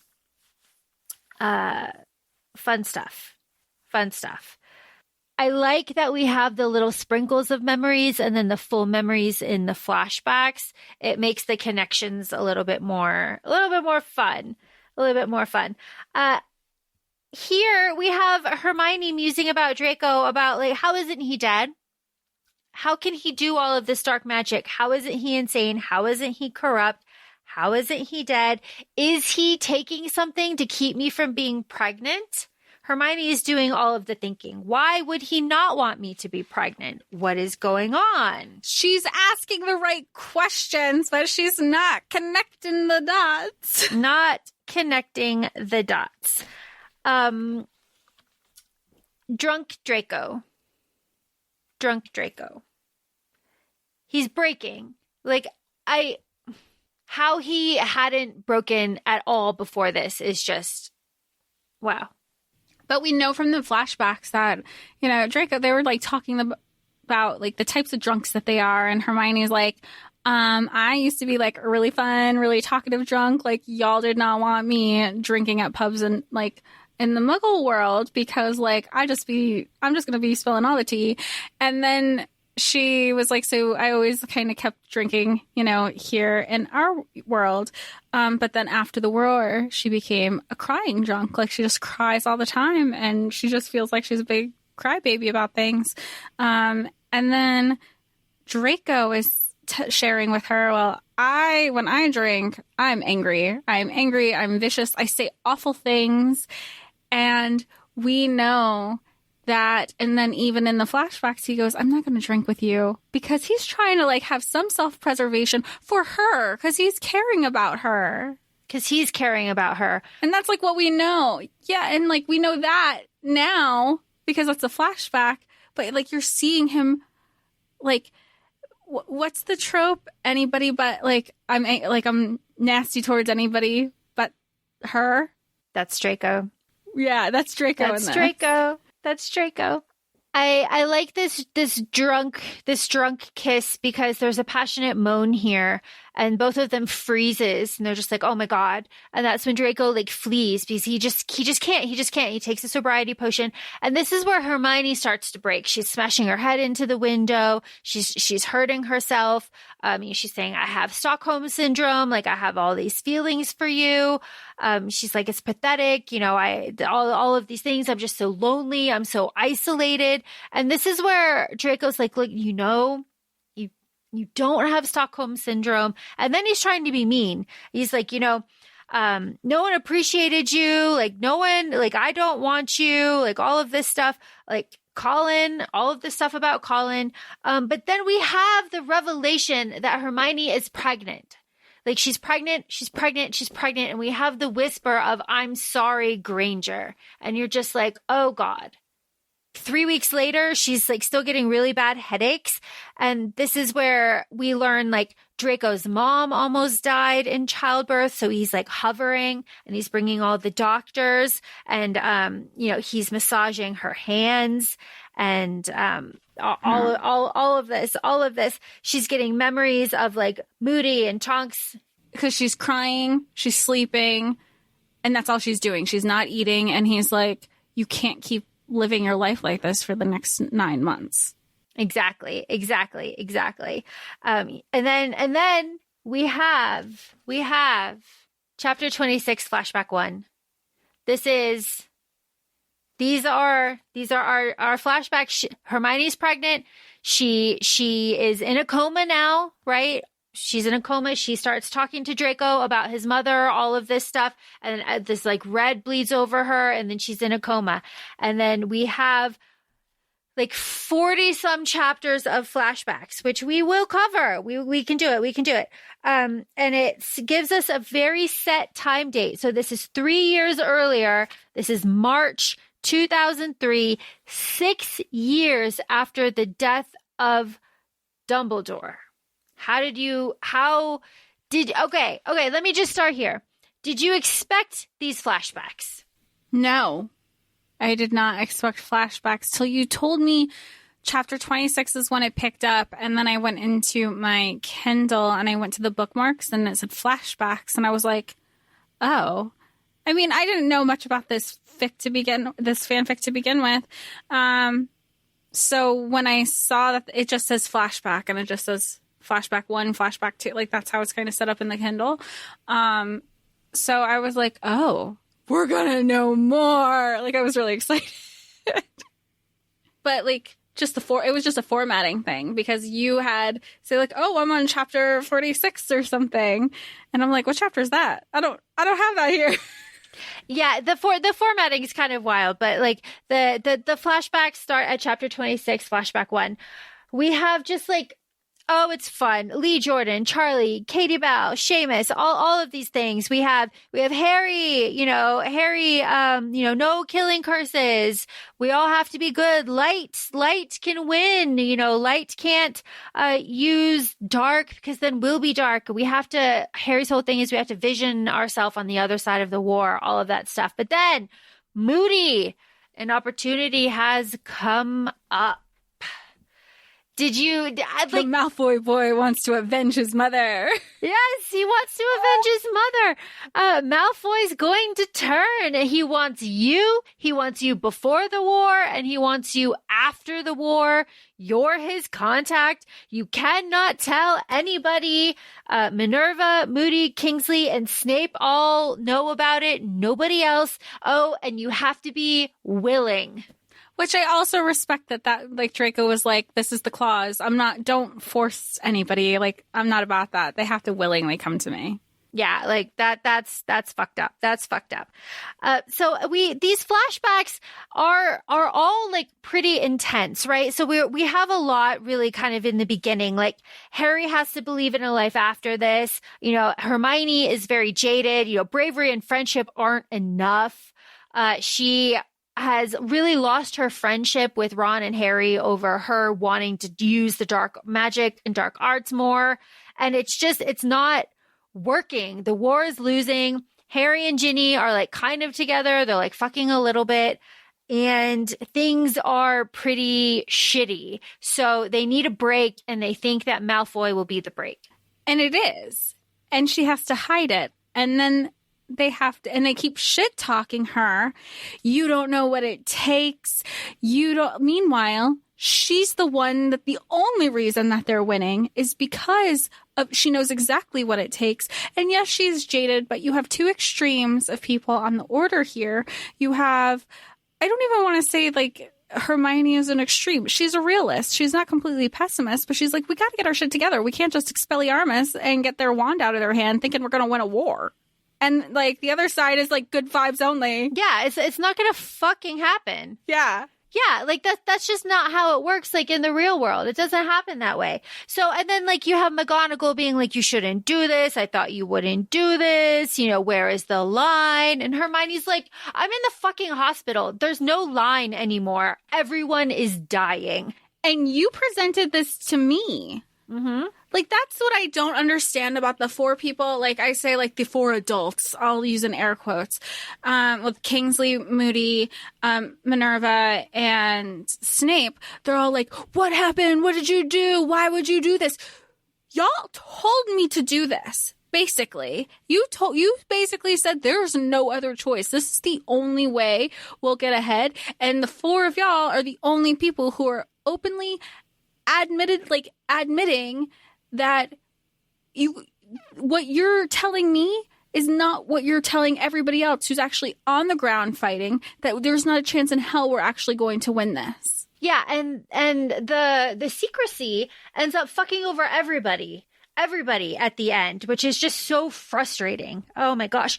Because Snape knows everything, and like Snape's a triple agent, right? So this like Snape meeting that Hermione has where we learn about like the new curses, like the acid curse. And this is where Snape is like, yo, look, here's the thing. I know you're going to meet Draco in 2 days. The Dark Lord cannot leash him. He has a motive that nobody knows what the fuck it is. So like he might have had like a fascination with you in school or whatever. You might be able to use that, but like I don't know. You need to hold his interest, though. Keep him loyal, because he's going to be the linchpin here. We need this. And Hermione was like reading about being a femme fatale and a spy and all of this stuff. And it just goes straight out the window when she sees Draco in this shack. Which I say, like, I love this shack. The shack is such like a whew, but this, whew. It's theirs. It is theirs. It's just like, that's what I like about Whitecroft. And even when, later in the book where she's just kind of, she's drunk or she's not lucid or like she's endangered, whenever she needs to apparate, she keeps showing up at this shack in Whitecroft, and she even says, like, I don't know why I keep showing up here. It's just like when, when Manon tells Abraxos, take me somewhere safe, and he takes her to Dorian. Yep, it's the best. It's the best. This meeting isn't the best. This meeting is like very like, woo, kiss me. I won't touch you yet. I just want company. Vibe check. It's a vibe check. It's a vibe check. Checks her mental shields, says, all about the occlumency, gives her the ring. Stop it. I'm going to be sick. I mean, this is such a key, even though it's a flashback, if you didn't know what was going on before, this is the plot. It would be a problem if you were picked up and found that this little shared arrangement is in your mind. Like, they're practicing. She's been organizing things. Swear it, I'm yours. Like, this is where, like, everything, everything's clicking from what we know from present day of what's going on. Oh my God. This is it. This is why she has like those few cover memories. Oh my God. Okay. The ring. It burns if it has to meet, twice if it's urgent. The wards in the house will let me know when you're here, and they will meet in the mornings on Tuesday. My goodness. So what really happens is essentially in these flashbacks are training sessions that start with occlumency and then go to like hand to hand, and then just go to sex, which is very fun. And dueling, just like even without the hand to hand, it was just like magic dueling, because he's giving her the resources ultimately, is like, I want to make sure that you're prepared, and through those interactions that they're having regularly, and even healing, because that becomes a part of like how they get to know each other and kind of open up a bit more. It's the tools. It's ultimately the tools that Hermione needs to constantly get her out of the situations, because she's not on the front of the lines. She's behind the scenes, like in the hospital healing, and he is the reason she is able to save herself so often. And we have little nuggets here. So Draco, kisses Hermione to distract her during her occlumency lessons. And there's, pain potion conversations. You have to take it. If you have occlumency, you'll pass out if you apparate. How do you know that? Bellatrix trained me, while I was crucioed. It was really terrible. Draco, do you want a confession for something? Do you want me to talk to you? I don't know. Do you? All of these like little things. Like, also the vampires are coming from Romania. Hey, can you get me this book I really want? And then we're moving on to April, and April is like, Draco, there's no plan B. Like, we will fight until no one is left. And it is here where the orphanage is found out, and Hermione spends all of that time evacuating all of those kids, right? And then Hermione is the werewolf attack, right? She's there with the kids, and she's trying to save them, and she's there with the werewolf attack, and she apparates to the shack, and this is where we have Draco. He's like, the fuck, Granger, what are you doing here? I love that. I love that so much. She's like, the fuck, Granger? Like, what? Oh my God. And she's like, this is the first place that I went to. Hold your horses. I'll clean up my bloody mess. I'll be out of the way. Like, I know how to heal myself. I just give me a second because I don't have the energy or the power to like get to the next place I actually have to apparate to. Yeah. And Draco goes white. Obviously, he's like, oh my God. And he's like, you know what? Fuck this. I'm gonna train you how to fight. How do they let you out? This is irresponsible. Like, fuck them. And then through these sessions, they have lots of really good banter. And then they have a fight, though, where Hermione says, like, you know, you're just the same as Voldemort. Like, fuck you. Like, I don't understand what is going on, but you two are the same. And Draco loses it there. That is not an okay comparison. Yeah, because she knows him one way. Again, the only way that he's ever showed her for the last however many years since they were 11. And she has no idea. Like, he says he's avenging his mother's death, but she doesn't know. She doesn't know. That's good. Like, everybody's still very cautious about any ulterior motives that he might have with the Order. Yeah, very cautious. Because they also say, which I think is, of course, shitty on the Order, per usual, that they're like, they didn't believe that he could want to avenge his mother's death because she had been dead for so long. And he even says, my bad, I didn't know you could put like a timeline on grieving. Yeah, exactly. Oh my gosh, that's so good. So after that fight, and he like kind of demands like get out, there are periods where Draco and Hermione just don't see each other because one or both of them feel really awkward about it and they just like can't deal with it. This is one of those times. But this is where Ginny and Harry start fucking. And this is also where Draco is the one that shows up to the shack, and he is wounded because he just became the alpha of a werewolf pack because he cannot stand that Hermione was attacked by a werewolf. So he went out and he fought the werewolf and became the alpha of the goddamn pack so that they do not attack her. I love how she's confused. She's like, you know you're not a werewolf, right? Like, she's like, why are you doing this? Oh, it's too funny. And he's like, yeah, well, I blew up his eye. You know, it's like, hey, it is what it is. You're safe from that now. Like, hey. And then thus begins the cycle of the two of them healing each other on and off, and the bond that forms between that. And I really love that. I love that. I love that so much. This is also where when Hermione goes back to Grimmauld Place, she recognizes that her room has been moved a little bit, and she's like, oh, Creature must have cleaned. This is when Creature was snooping in her room and like got the materials that she had, the notebooks and stuff that she had written about Draco so that Draco could read them. And it was all her like psychological notes and stuff. And then Draco was so upset by all of this that their next session was like hexy, and he hexed the shit out of her over this. Emotions. All the emotions, because they, like you said, they do go back and forth so often. Oh, you know, because we even get to, I mean, and we're going to get to it, where they kiss. Well, she's like, well, you know what? Can't say I didn't show up because I was here every single time. So he wasn't. And then when he realizes they're in the wrong, because they both go back and forth saying like, I fucked up. I was a little too harsh and I definitely took it out on you. Like, I like that acknowledgement there. They might not be communicating.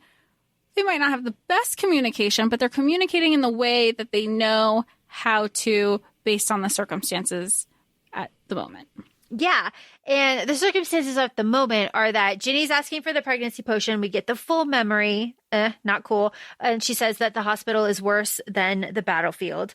And we also have Hermione trying to like duel. She knows that she's terrible. And Draco telling her about the anti-apparition wards, that the world is going to get like closer and like smaller. She has to be more careful. She needs to start working out. He gives her a fitness routine, right? And he gives her the book that she asked for that was about Horcruxes. And also tells her, this is the moment. This is the moment. This is also where Draco tells Hermione that Voldemort is going to be out of the country, so that if there was a coordinated attack on the prisons, the response would be less cohesive. And he hesitates to tell her that because he thinks that he is going to be killed right after this. And and he thinks that she knows and the Order knows and like everybody knows, but she does not know. And that's why he hesitates here. And it's just like, oh my God, Draco, the faith, and he was ready. He's been ready this whole time. Like he is, I don't want to say self-sacrificing, but he just knows it's bigger than all of this. He sees the bigger picture. Yeah. It is so much bigger. It is just so crazy because there is an enormous prison break on all of the prisons and the Cursed Division. This is in late June before this happened in May. It'll be late June before Draco and Hermione meet again. And this is the ritual. This is where Draco, she's like, you look awful. What happened? I didn't think about the consequences for you. I didn't think about it at all. Fuck off, Granger. Don't pretend to care. Why are you surprised? Of course I got punished for this. Everyone expected it, but you. And this is the runes that are cut into his bones. Wild shit.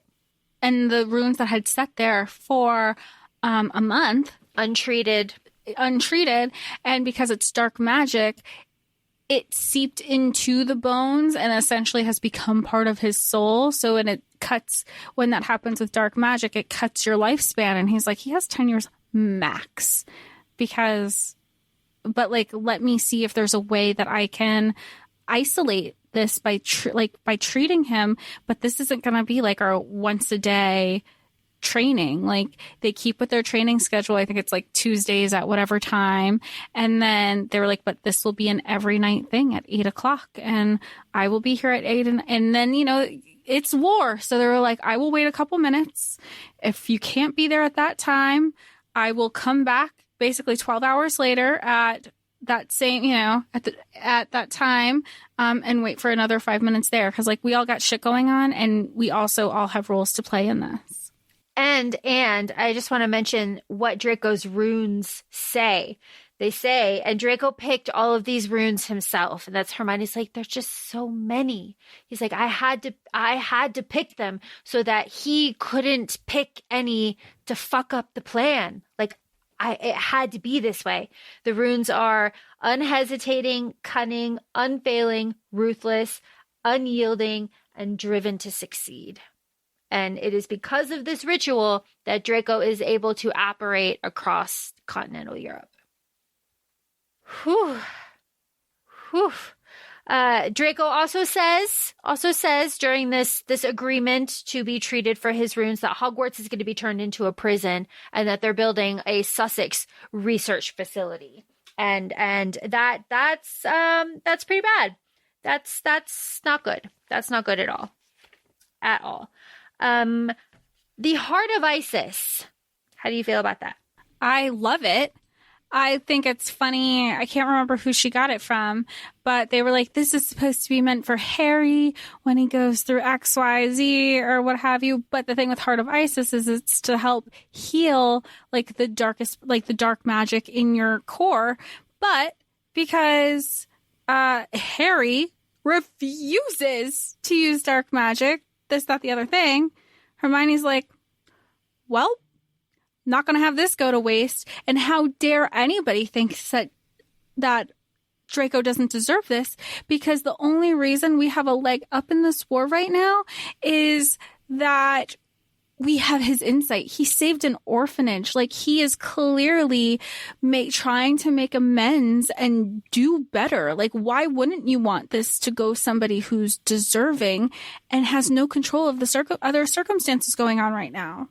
So she took it upon herself and she was like, I did it. Yeah.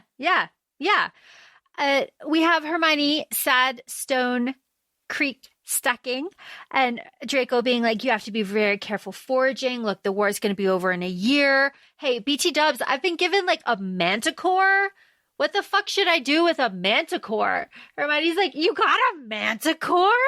Oh my God, bleed it. Use it for armor. Use it for weapons. All of this shit. And Draco's like, all right, bet. But do it humanely. Yeah, all right. Cool. And then we just have, again, we have just these scenes. We have like dueling practice with water, and we have little tidbits of Draco like quoting human poets, Draco talking about how he killed Colin Creevey, but when you actually think about it, he was trying to do the right thing if he had just run. That's what Hermione does a lot with the conversations. She kind of reflects on the things that, like the conversation she's had with Draco, and she thinks one thing, and once she reflects on it, she goes, wait. He said certain things.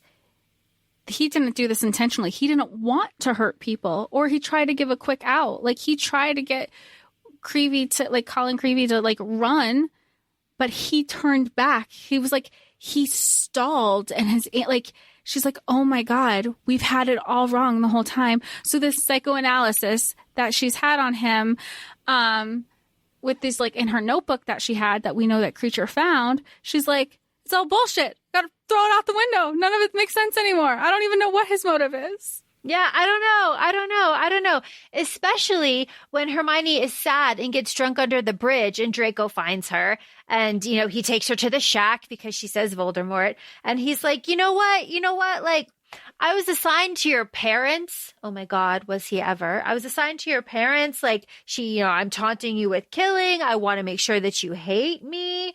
Is what is happening? Like, and this is where, this is kind of where Hermione is like, listen, like, Colin was the beginning of the end for me. Like, I never got over Colin. Like, Harry disagreed with everything. He was the first death, the first one that died in my arms. Like, it was never the same. And it is here really in August 2002 where Hermione really understands that Draco is doing penance for something. And the ruins were there for, like, remorse. Like, something was going on. Poor boy and his mommy. It's just his mom. Like, I just wish people put more stock in grief. Yeah, a lot of times it kind of just, it's mentioned and then on to the next. Because some people just don't know how to handle grief. Yeah. Or don't know how to handle the conversation surrounding it. Yeah, they just can't. It's just, oh my God. It's quite something. Here we have this whole long memory. Ginny has been hit with a necrosis curse on the cheek. Ron had to cut it out. It is all of this. This is Harry yelling at Hermione. Like, you thought it was good that, Ginny, you were thinking like, oh, I can use this. You weren't thinking about your friend. Like, oh my God, you're a bitch. Ron was right. Well, this is also the part where I don't know. I laughed because Harry was like, Ron had to do everything. And I just stood there. In what world? Again, me with my Ron slander. Ron did everything? Not him. That's the only reason why I know this book is AU is because there's no way that Harry would have just stood there. But it's also this that had him be like, oh my gosh, I love her. I don't want to kind of be like, I don't want to just be fuck buddies with her. Like, I'm in love with my best friend's sister. Yeah, who also kind of looks like my mom. I've never gotten over that. Yeah. And he's like, why did you comfort him? Like, he's supposed to be one of your best friends. Like, I don't know you. And Hermione's just like, what the fuck, man? Like, I'm trying to do the best that I can. So then Hermione's like, all right, fine, fuck this. And she goes to Snape. And this is where Hermione has it out with Snape. And she's like, yo, you knew about Draco and his injury. And Snape's like, yeah, I had to get the fucking venom. Of course I knew. Everybody fucking knew, but you. And she's like, well, all right, okay, fine. She asks about Narcissa and confirms all of that information. And then she confirms that the sword of Gryffindor has basilisk venom in it and can be used to destroy Horcruxes. She confirms that with Snape, which is like, yeah, all right, cool, interesting stuff. He didn't know that. That makes me laugh. I know it's a fanfic, but it's like, come on, Snape, really, really, okay. But he does drop a little bit of lore about Draco. He's like, look, if you make Draco need you, he will never let you go. Like the Malfoy men are possessive like dragons. Like they will never let you go. And it's like, say less. Right? Like you want me to be upset about this? Yeah. No. Say less. But then, okay, but at the same fucking time, once they do finally start hooking up, because genuinely hooking up, not just like this, oh, I'm going to lure you with my feminine wiles. He gets mad at her. What did you do? Whoa. You told me to do whatever I needed to do. I did it. And now you're mad that I did the thing you told me. Like, I don't understand how none of them were in her corner. They were mad that she did the choice that they asked her to make. Yeah. And it's just like, and the whole argument is like, well, you're not out there. You don't see what's going on. Like, you avoid the fighting. That's why we aren't essentially, that's why we're not friends anymore. Like, we're torn apart. You resent me for all of this. It's terrible. It's terrible. But then Harry comes and apologizes after all of this. Like, he comes and apologizes to Hermione, and Hermione fucking hates it because he apologizes as a colleague. Like he insulted her as a healer and not like a friend. It's like, what? Fuck you. And then he's like, we're all going to go out to the bar. Do you want to go? No, that's not the way he handles any situation. Like, he's like, hello, old chap. Can't wait to be friends again. I'm sorry. And she's like, you're sorry. You're apologizing for, like you said, the professional thing. We haven't been friends in years. You have pushed me out. And now you want to say, I want to go back to how it used to be. It's not how it used to be anymore. Yeah, it's not even close to how it used to be anymore. It is just fucking wild. But now we have and are up to Hermione going to heal Draco and the final healing of the runes, the final healing of the runes. And he gets smashed, and I love it. Yeah, and because she says, hey, this is going to be a longer process, bring some alcohol. And she was like, you know what? I'm going to bring the cheap stuff so he could just learn his lesson if he doesn't bring his own. He finishes 2 handles of whatever. And then they keep drinking after. And she wasn't going to drink. She's like, no, I'm not sure. He's like, I'll even call you Hermione. Like the taunting. He's so, I mean... Again, how she hasn't folded before this. Yeah, how do you not fold? He conjures a love seat, right? He's like, thank you, Hermione. You're and then the quote. You're like a rose in a graveyard. You're like a rose in a graveyard. Or because I feel like there's a couple going on. And then he goes, if you don't want me to kiss you, you should tell me now. Like, she's like, all of it. Just this whole section. He's touching her hair, takes down her hair. It's so long. Oh, my God. And they have a massive, I'll use their word, snogging session. Love it. Oh, and she also notices that Draco is ambidextrous here. But yeah, that's important, and that'll come up later. They fall asleep together awkwardly on the love seat. I love it.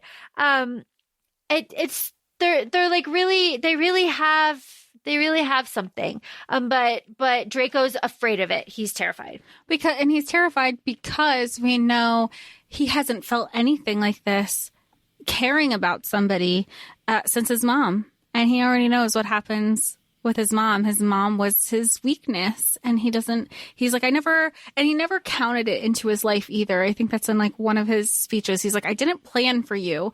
I had this whole other agenda, basically going to be self-sacrificing. And then you showed up and now I'm turned on my head and I don't know what to do with it. Yeah. So when they wake up the next morning, tangled in each other's robes, even though all they did was like make out, they're like, this is really awkward.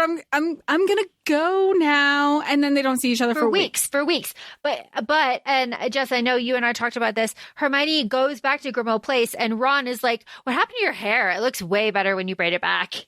But it's just like, we just want to keep hating on the Order because we just love Draco in this so much because he's just embracing Hermione as she is and the person who she's become. And that's also part of the reason why she tells him that she's falling for him. She's like, you don't see me as like the way you want to see me, the way the Order does. They have this certain perception of Hermione in their head.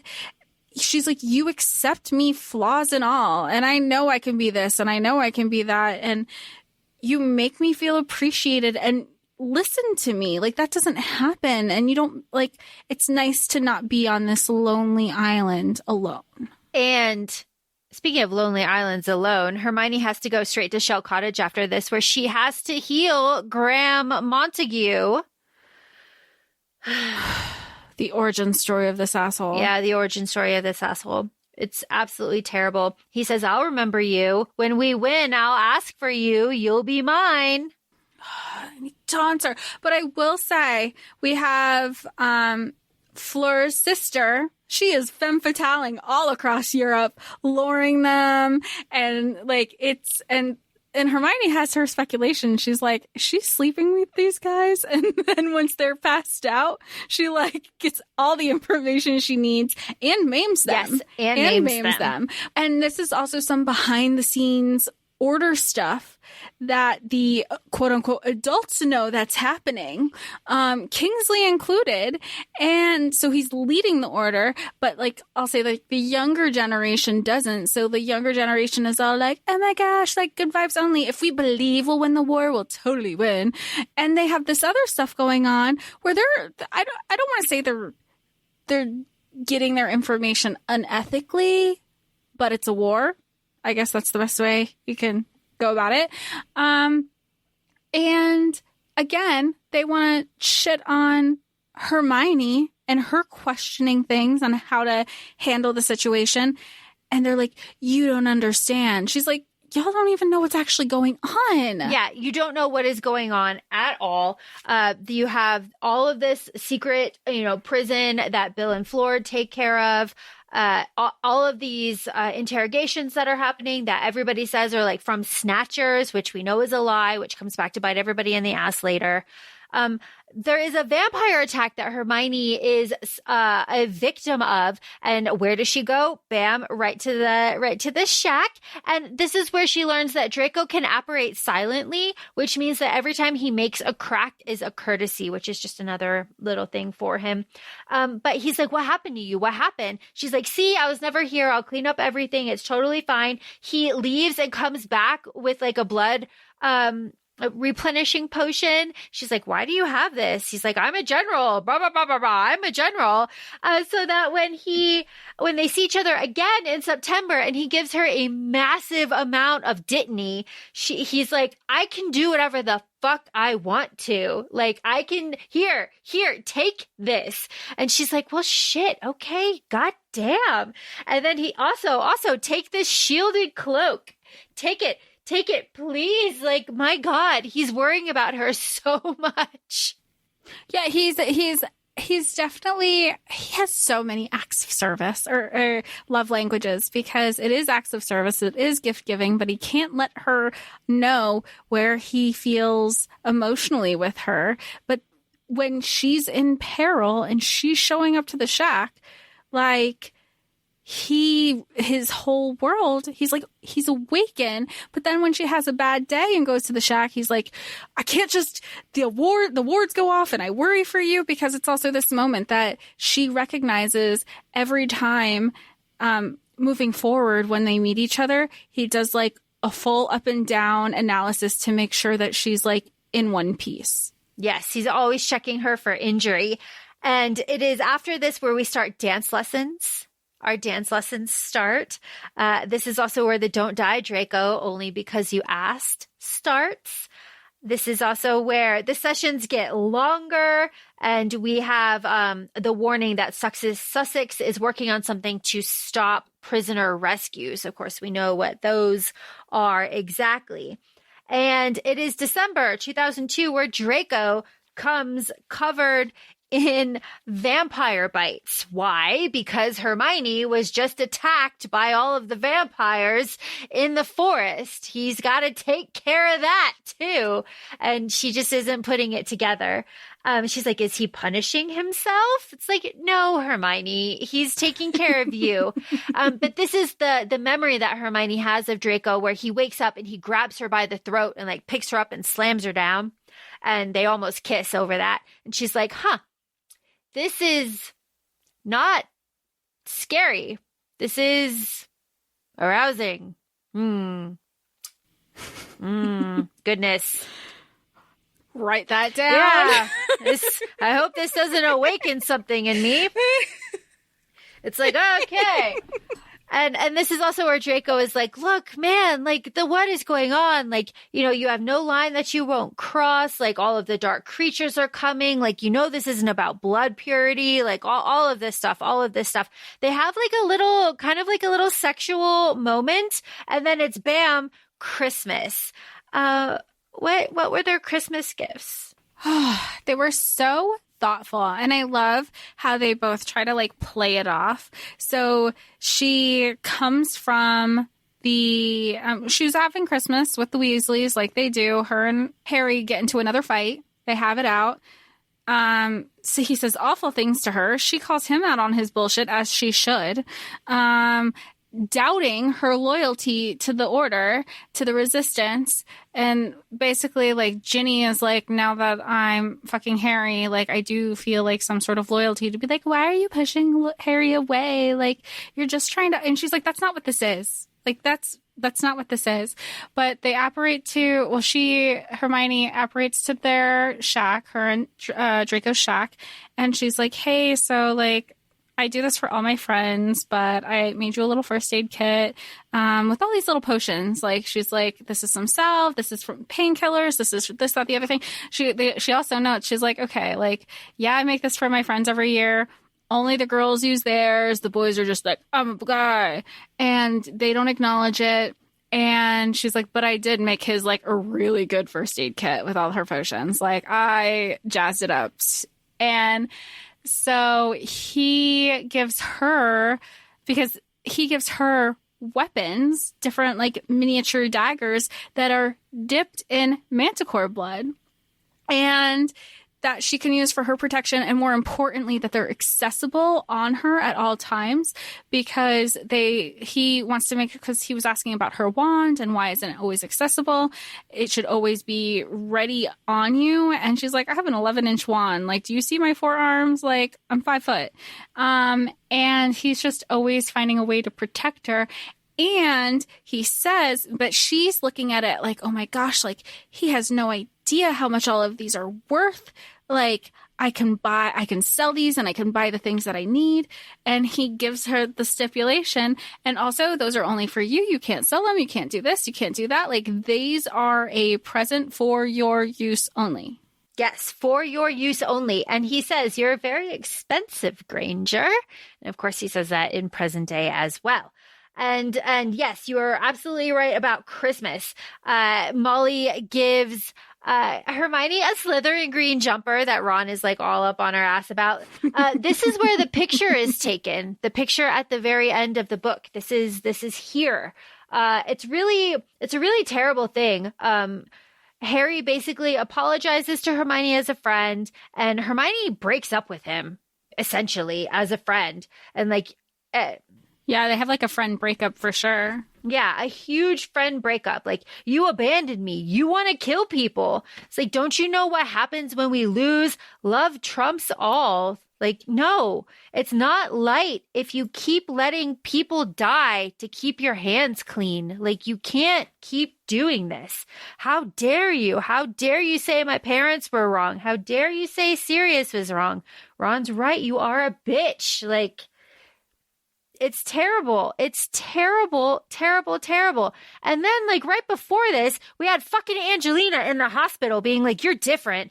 I didn't like notice it before, but you're different. Like you have to feel victory. You have to see yourself on the other side. Light always wins. Like if we use dark, we'll become the monsters. Like it's like, no, which is why when Angelina is in the beginning of the book and she sees Hermione and she says, you were right, we were wrong. It's such a gut punch because she's preaching to her here and she's wrong. I mean, that's the whole order, though.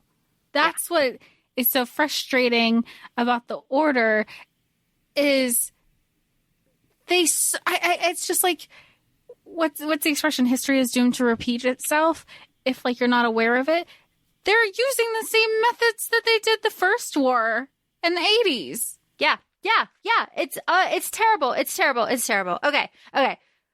Moving on from Christmas, we have another expansion on the Snape love potions memory. And of course, love potions smell like what you're attracted to. And for Hermione, it's like spicy oak moss, cedar, and papyrus. And that is what Draco smells like. Love that so much. But in this memory, Snape tells us that like Draco's climbing rank. Like he's climbing rank fast. We think he's gone rogue. He is torturing Death Eaters. Like what is going on here? And it's like, oh, well, we know he's trying to get his dark mark off. And then it's like, Draco is deadly without the manacles of his servitude to the Dark Lord. Imagine if he didn't have them. We all expected him to be killed in June and we didn't tell you. And Hermione now says like, I saved his soul with the heart of Isis. And then this is where Snape gives her like the deal. You have 1 month to leash this boy or it's out. Or you're done. You are considered compromised now because of your relationship with Draco. So like, I'll give you an hour to warn him, but unless you leash him in 1 month, we're giving him up and this is done. Which I like that they're getting closer. I think it's like week 3 because week 4 is like the following week. But week 3, they're having their weekly training sessions. They're not doing the nightly healing routine as frequently because she's done healing fully, even though she wants to check on like how everything is scarring and such. But she finally breaks down to him and says like, look, I can't hold it in anymore. And this is I'm really, because he knows she's distracted and he's like, why are you distracted? And she tells him everything that Laura had just mentioned. And she's like, and I didn't know. I want you to know that I didn't know. And he goes, honestly, I knew the whole time. I'm really surprised you didn't. But I figured as much when we had apparated here on like, when you came out of the blue and I was asking you what's wrong. And you were like, just a bad day. Just a bad day. January 2003, this is where they have sex for the first time. It's not great, but it's not bad. But it was very abrupt. You can use her word. I think she says abrupt because it's tension built for months of like admitting that they've liked each other. They've already like made out. I'm sorry, snogged. And it's also her first time because we know in the beginning of the book, she's like, Victor is the only person I've ever kissed. I haven't done more than that. And she's like, look at the world around us. Like everybody has their own coping mechanisms. That's just not mine. So she hasn't done anything except kiss. And it was with Victor. And after they have sex and Draco realizes that she was a virgin, he is, I wrote down, devastated, disheveled, and horrified at what he sees. He had no idea. That poor man, he's like, you didn't tell me. It wouldn't have gone this way. I'm a piece of shit. Yeah. And it's terrible. It's terrible. He feels so bad about all of it. Oh my God. But then we have all of this, like, confessions about his mother. He just like breaks down and confesses all of his motive for his mother, right? Like he came home from school at the end of 5th year. His mom was in a cage. She'd been in a cage. After Dumbledore was killed by Draco, she was out, but like she never recovered. And she cried, you know, in the arms, and he's climbing ranks to try to get her out, to get like trusted. He had to earn Voldemort's trust after Narcissa died. He's like, I can't care again. I can't do it again. So if I'm high up in the ranks and everything goes to shit, there'll be massive fallout, right? Because like I can't get the mark off. So it's all of this. It's all of this. Like he really starts to like dump. And then finally, he's like, all right, fine. I will swear an unbreakable vow to you, Hermione. Like after he dumps all of this stuff onto her, like he's finally has someone to talk to. Like it's just, my heart is broken. And he does it because she's also shared with him everything that she found out that the Order had held back on her. She's like, they don't think that you're true to us. And they're going to take you away from me next week. They're going to go after you, and they're only going to let me give you an hour warning. And this is such a breaking point in communication for them, because she starts telling him secrets, but like the things that was like classified information, like the Horcruxes. And they were like, you weren't authorized to tell them that. And she's like, everybody needs to shut up. The only reason we're making any progress is because of this guy. So like, bygones. Yeah. And so the vow from Moody says like, you can never be a Dark Lord after we win the war. You have to do like the best of your ability, to all of this stuff. Like, oh my God. One of my favorite scenes is after Hermione leaves the shack. She goes to Snape because she's like disheveled and she's a little bit shaken, and like everything is just like a little bit much for her, and she doesn't want to go right back to Grimmauld Place. So she goes to Snape, and Snape is like, are you okay? Like he's the only one to be like, what happened? Are you okay? Do you need to talk about it? Do you need a pregnancy potion? Do you need this? What do you need? And I like that because no one else.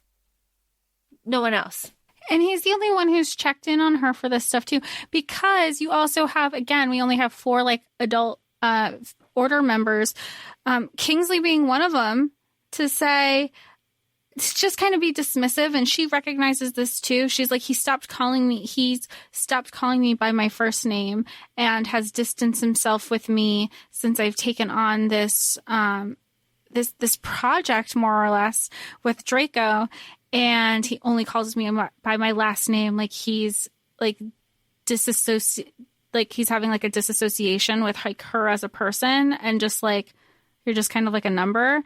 And he tries to even say like, oh, in another world, we would have been friends. And she was like, well, we're not in that world. And you're a piece of shit. Speaking of, you did this. Yeah. Speaking of, you're a piece of shit. You did this. We are up to Ron being captured and Harry recruiting Hermione to go get Ron, even though he knows that from her perspective, she hasn't been out into the field. She has no training as far as he knows. And he still takes her there. And Hermione's like, this is a trap. This is a trap. You're all fucking dumb. This is a trap. Why are you doing this? She like can't tell Draco. There's nothing that can be done, right? Does she leave a note? She might leave a note here. Does she? I don't think she left a note for this one. Yeah, you're right. I don't think she left a note for this one. She knows that's a trap. She goes in with everybody. Ron's in shackles, right? Like, and this is when her ring starts burning, and they're breaking into this house. There's curses flying everywhere. Hermione has been separated from everybody. Everyone has gone into their default dueling partners, leaving Hermione completely alone. And this is where Sebastian is there. He's got a knife in the ribs. And Hermione had never seen Draco fight before, and his style was deathly efficiency. He liquefied the ground, canceled the curse, and let them suffocate into it. Then he created, a flock of hummingbirds and sent them barreling into the chests of everyone around him. He killed over 100 people. Whew. Obviously, so hot. But this is also when everybody leaves her, she's also using some dark magic to fight people off, including some dark magic from a werewolf that was attacking Ron. And it's funny because now when they, we're going to get to a separate part with Ron, with Draco and Hermione in a second. But when she does go back to the rest of the order, they're like, oh my gosh, they were like, did you use dark magic? Where did that come from? Look, I'm not going to question it. You saved our brother. Oh, so now I'm not persona non grata. You like me now because it worked out for you. But Tonks is on to them. And again, I want to get this real quick because I know we're going to go back to the Draco Hermione of it all. She's like, I have been watching you fight since you were 11. That is not your fighting style. So who has been training you? Because you cannot sit here and tell me it was one of us because those people trained me. Yep. And she's like, you're going to have to talk to Moody. I'm not liable. I'm not allowed to tell you that information. Yep. If they tell you, then we can have. But anyway, let's go back to the important stuff. Hermione and Draco. Go back to the cottage. Well, and he uses a dark artifact to suffocate everybody around. He picks up Harry and Ron and everybody and drops them outside the wards, takes Hermione back to the shack to heal her. And he pulls out and uses her healing kit from Christmas in her bag. It's just so good, right? They're kissing.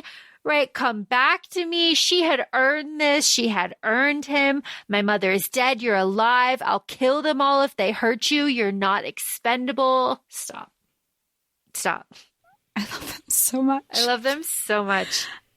But also, this goes back to the importance that Hermione has with Draco, where she was like, this is more than what I gave you in your toolkit. And the thing that goes back to her toolkit is she spent 2 hours telling him the importance of some of the healing properties and why they're important and how to use them. And he listened to her the entire time. So when he was like, I was listening to you and I realized that there was a lot of things because she was like, you have a whole fucking hospital in this shack. It's like, well, I'm a general. We have a lot of shit going on. We can't just be popping in back and forth if this is going to be our safe house. And he's like, but listening to you, I realized I was still missing a bunch of stuff. And I kind of added that and integrated that into this thing that I had already established. So it's again, foreshadowing of how they're going to work together in their partnership. And it's such a good partnership. A bad partnership is this Harry, Hermione Roof memory that we get in full, right?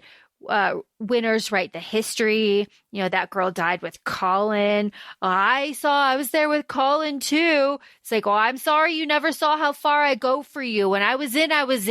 You never noticed. That's on you. This is who I always was. Get fucked, Harry. Get fucked. What is there to say? Get fucked.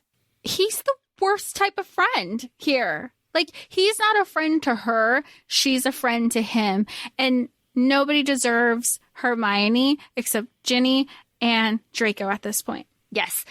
Speaking of, Hermione starts to feel the after effects of the dark magic that she used to save Ron, and she doesn't have anywhere to go. She goes to Draco. Draco gets her, and he's in a hoodie and jeans and takes her to a hotel. Jess, how did we feel about this? Oh, I texted you. I was like, he's in a hoodie. I love a good hoodie situation. And he was shocked because also leading up into this, she had a conversation with Ginny and Ginny was like, don't you have anybody to go to? Yeah, I have Ron has Lavender. Everybody kind of has somebody and you're so alone. And how else are you going to get through this war? And poor Hermione is feeling so lonely in this moment where she was going to go to Whitecroft, but then she was like, I made a promise to Draco that I wouldn't just come here on a bad day. I have nowhere else to go to. And she's so lonely.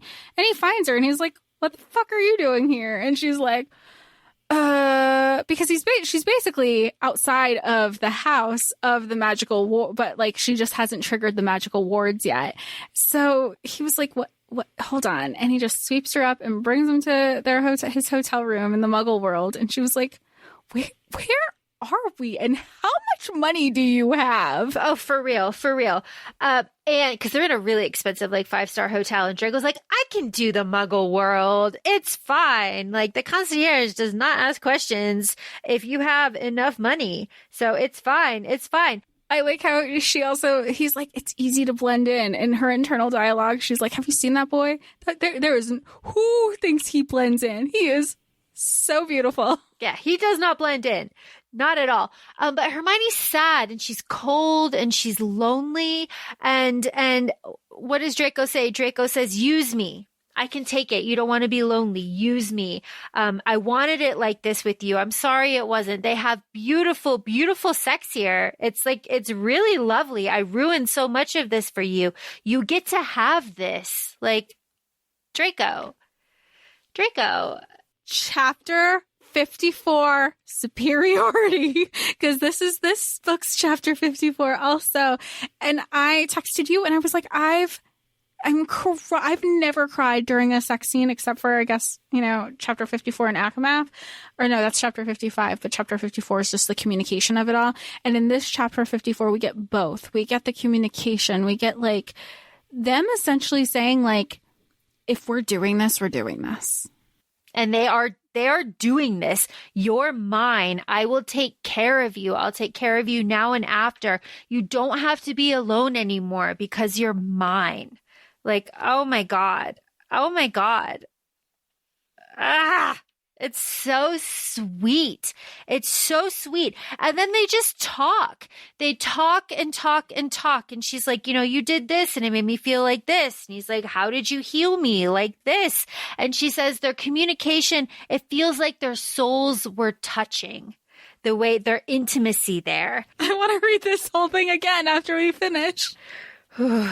And then they're talking a little bit more and little things. She's like, yeah, I need to go, Draco. I need to take a shower. Like, I need to leave. She's like, oh, there's a tub. I'd like to sink in the tub. Little detail. She hates the tub, in present day. And then he's like, you're so thin. We're both so thin. He's like, yeah, I was worrying about you. He's like, I trained you. I did all of this stuff. I just wanted you to live when I was dead. So that's all I wanted. And she's like, I'm always going to choose the order. Like, the order is important to me. I know it's not important to you, but it's important to me. I want to make the world that I needed when I was a kid. And Draco does not see a life after the war. He is still in 100% like self-sacrificing mode here. It is just, oh my gosh. It is just one of the best moments, I think, in this book. These sweet moments between the two of them. Where are we? We're up to 24 Harrys being polyjuiced, 24 Harrys sitting on a tree, and that whole fucking situation at Tonk's cottage. Like, it's a disaster, right? Like, Harry, like, I didn't know it would be like that. Ron is like transforming. Fred has lost his ear. It's a massive, massive attack.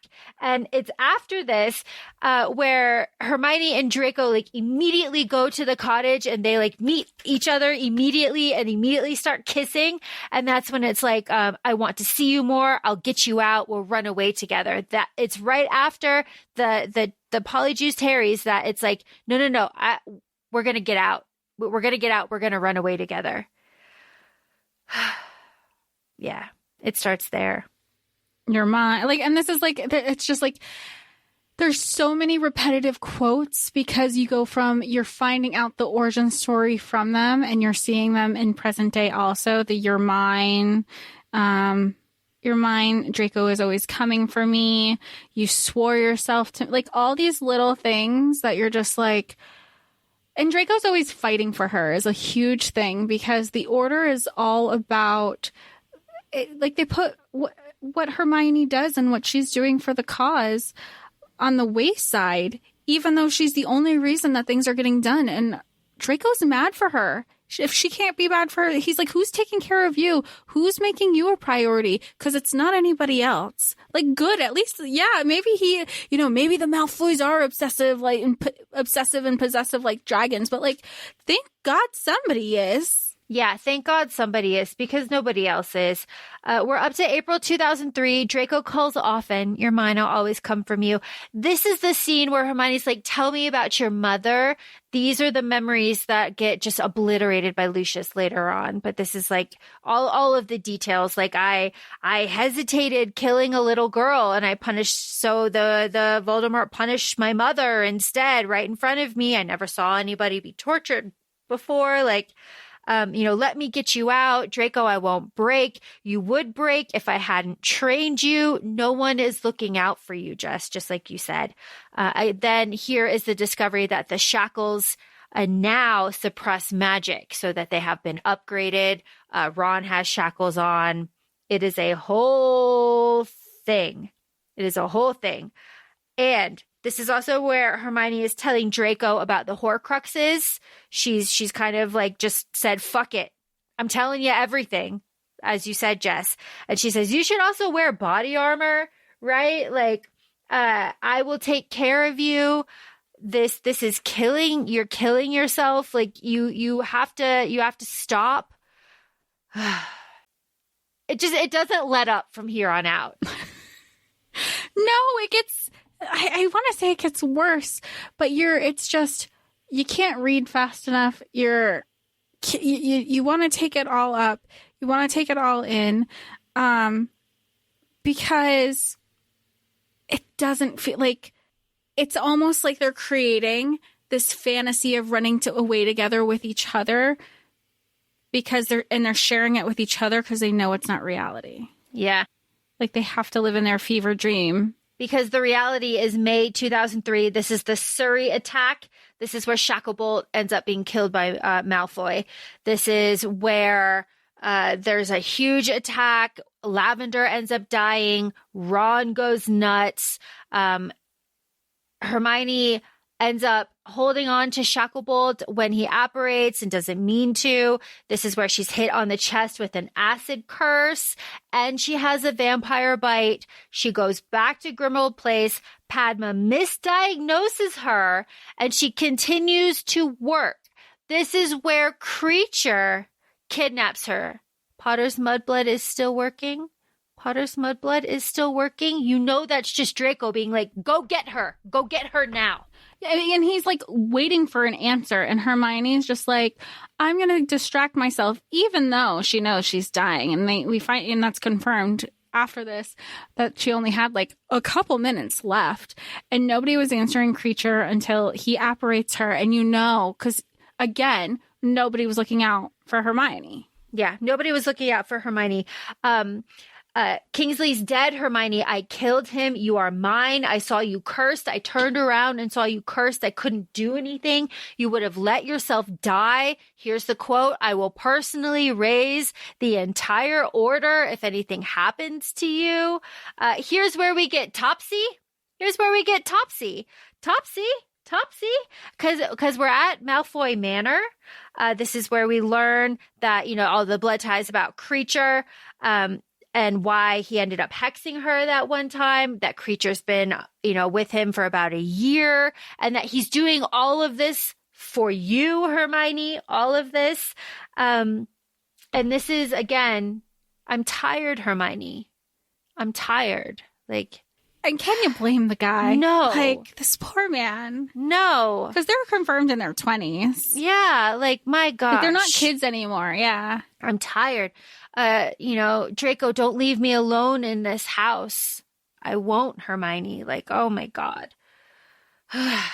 Still in May 2003, Draco researching inheritance laws because of the strange relatives, can't get that.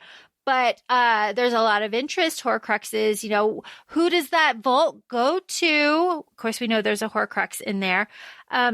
This is where Hermione in Malfoy manner, goes to the library. This is when all the portraits are told to hush.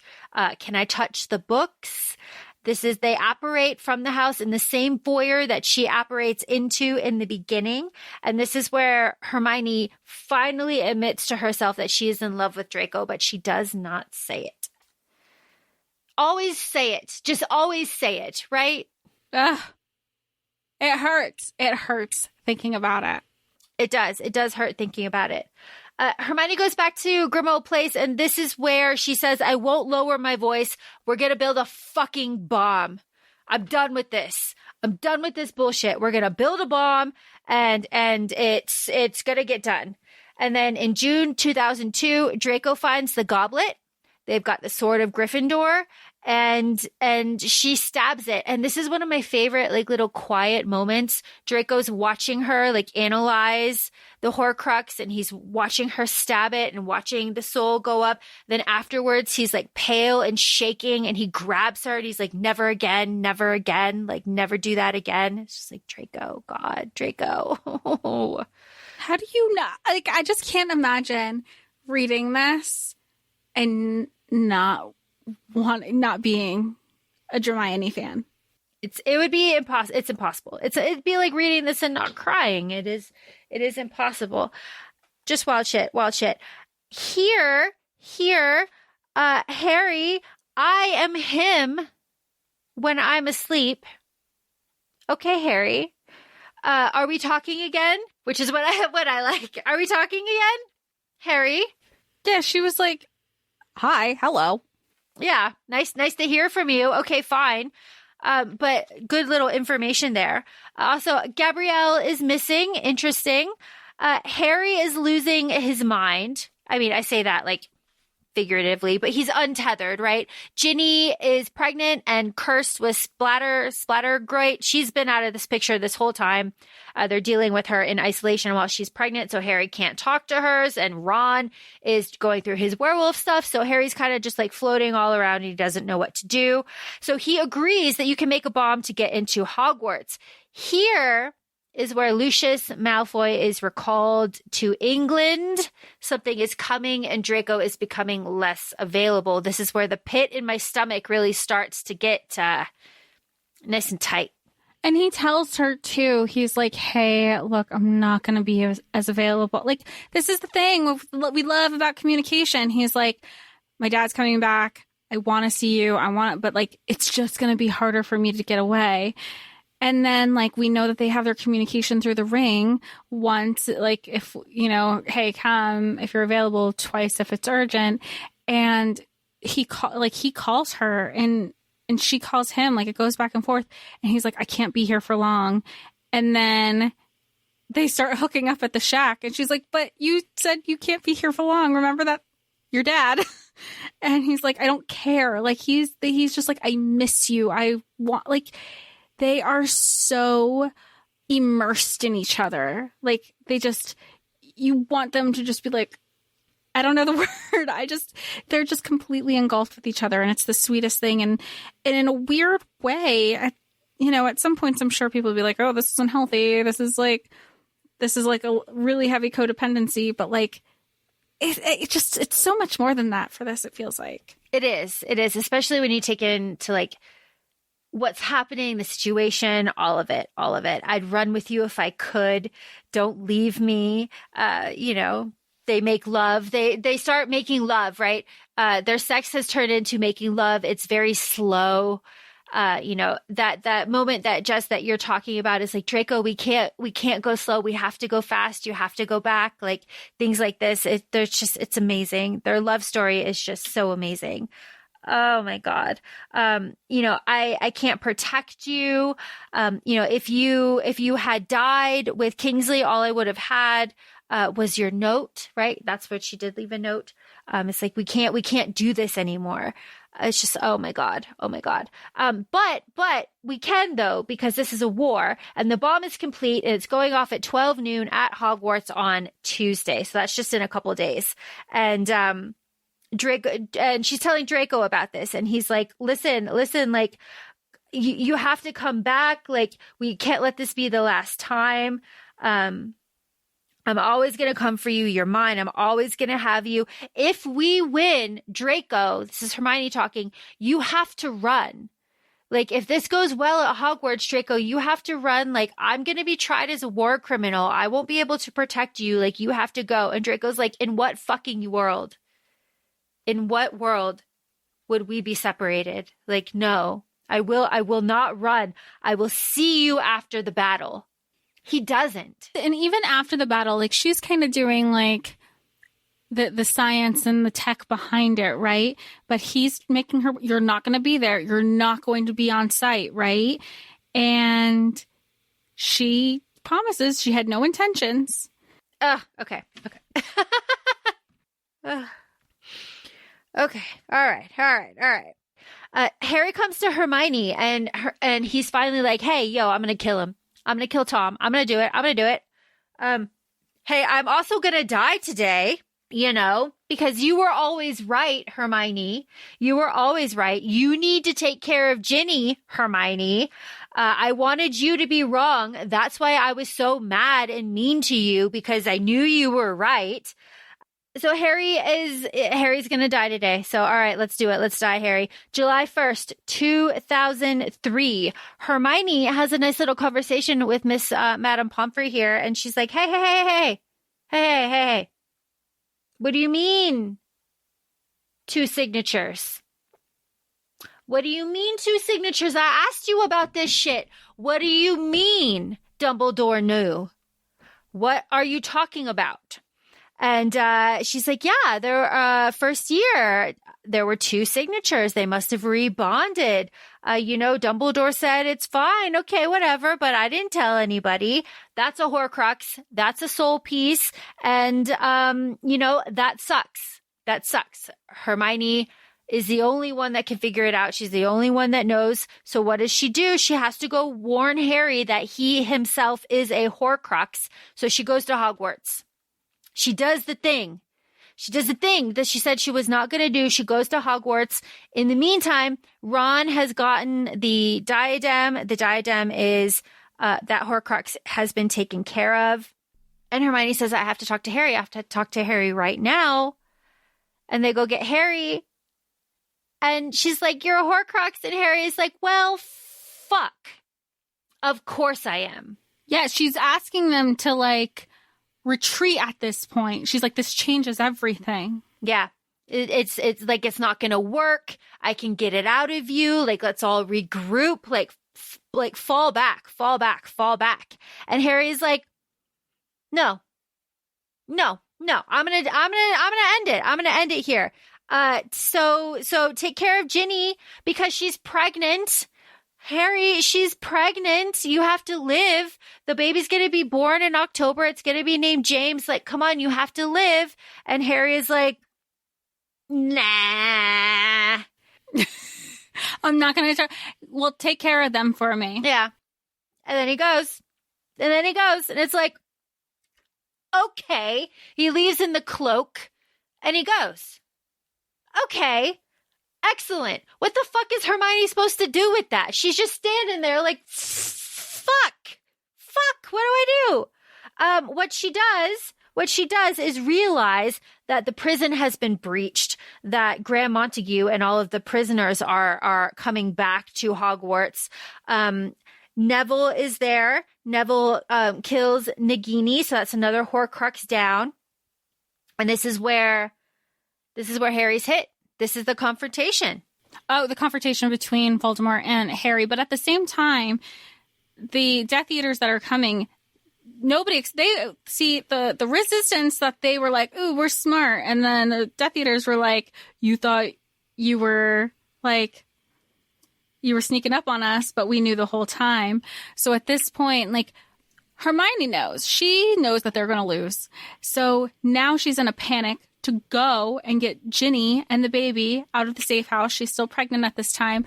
So she goes to, because these are 2 things happening at the same time. She's running to Draco saying, like, we need to get out. We need to get out now.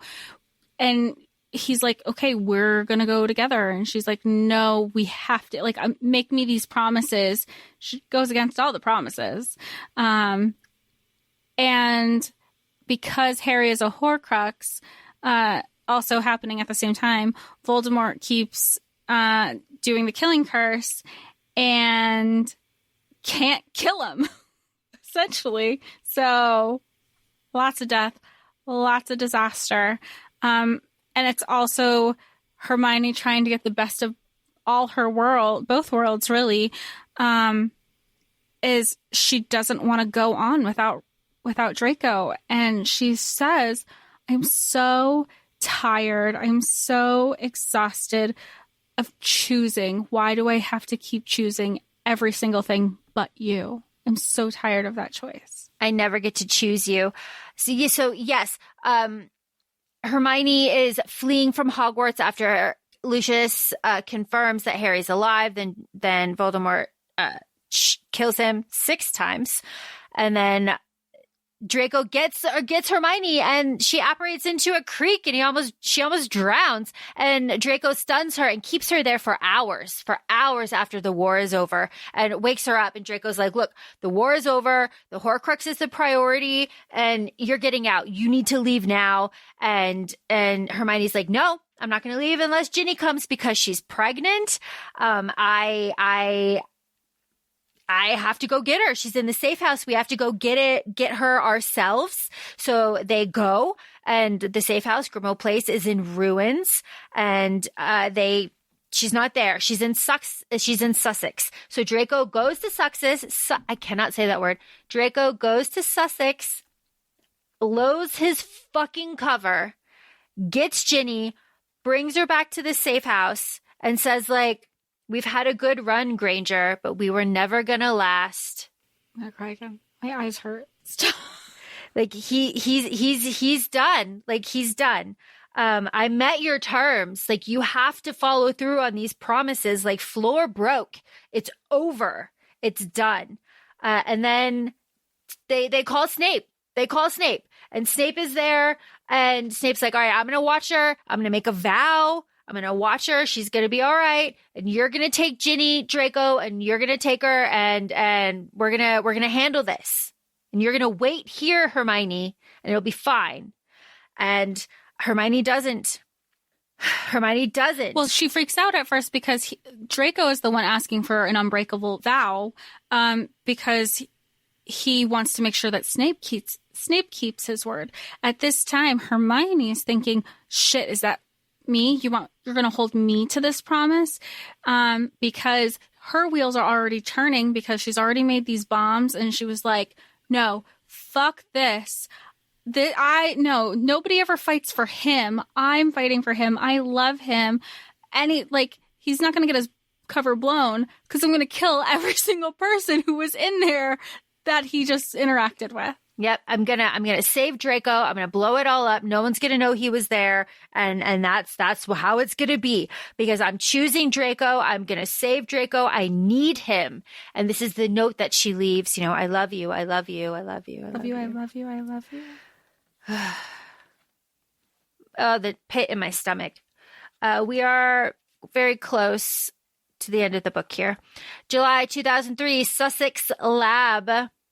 Successful. Hermione blows it the fuck up because she is a badass. She earned him. She was going to do this for Draco. Oh my gosh.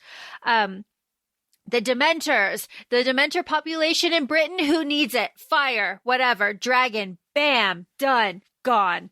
Love it. For Patronus said otter who? Yeah, otter who? Dragon. Dragon. Oh, it was so good. But she is, of course, captured. This is the backslide. We know what we know. She's captured by Graham. There's Hermione does fight. God knows. Draco told us how Hermione fought to get back to him. But she ends up stupefied in a cage, and she wakes up to absolute fucking horror. Yeah, she's brought back to the battle at Hogwarts, where everybody she knows loves how they're being tortured. Death Eaters are like, "We won." They're drunk, don't know what they're doing, and the women are being taunted.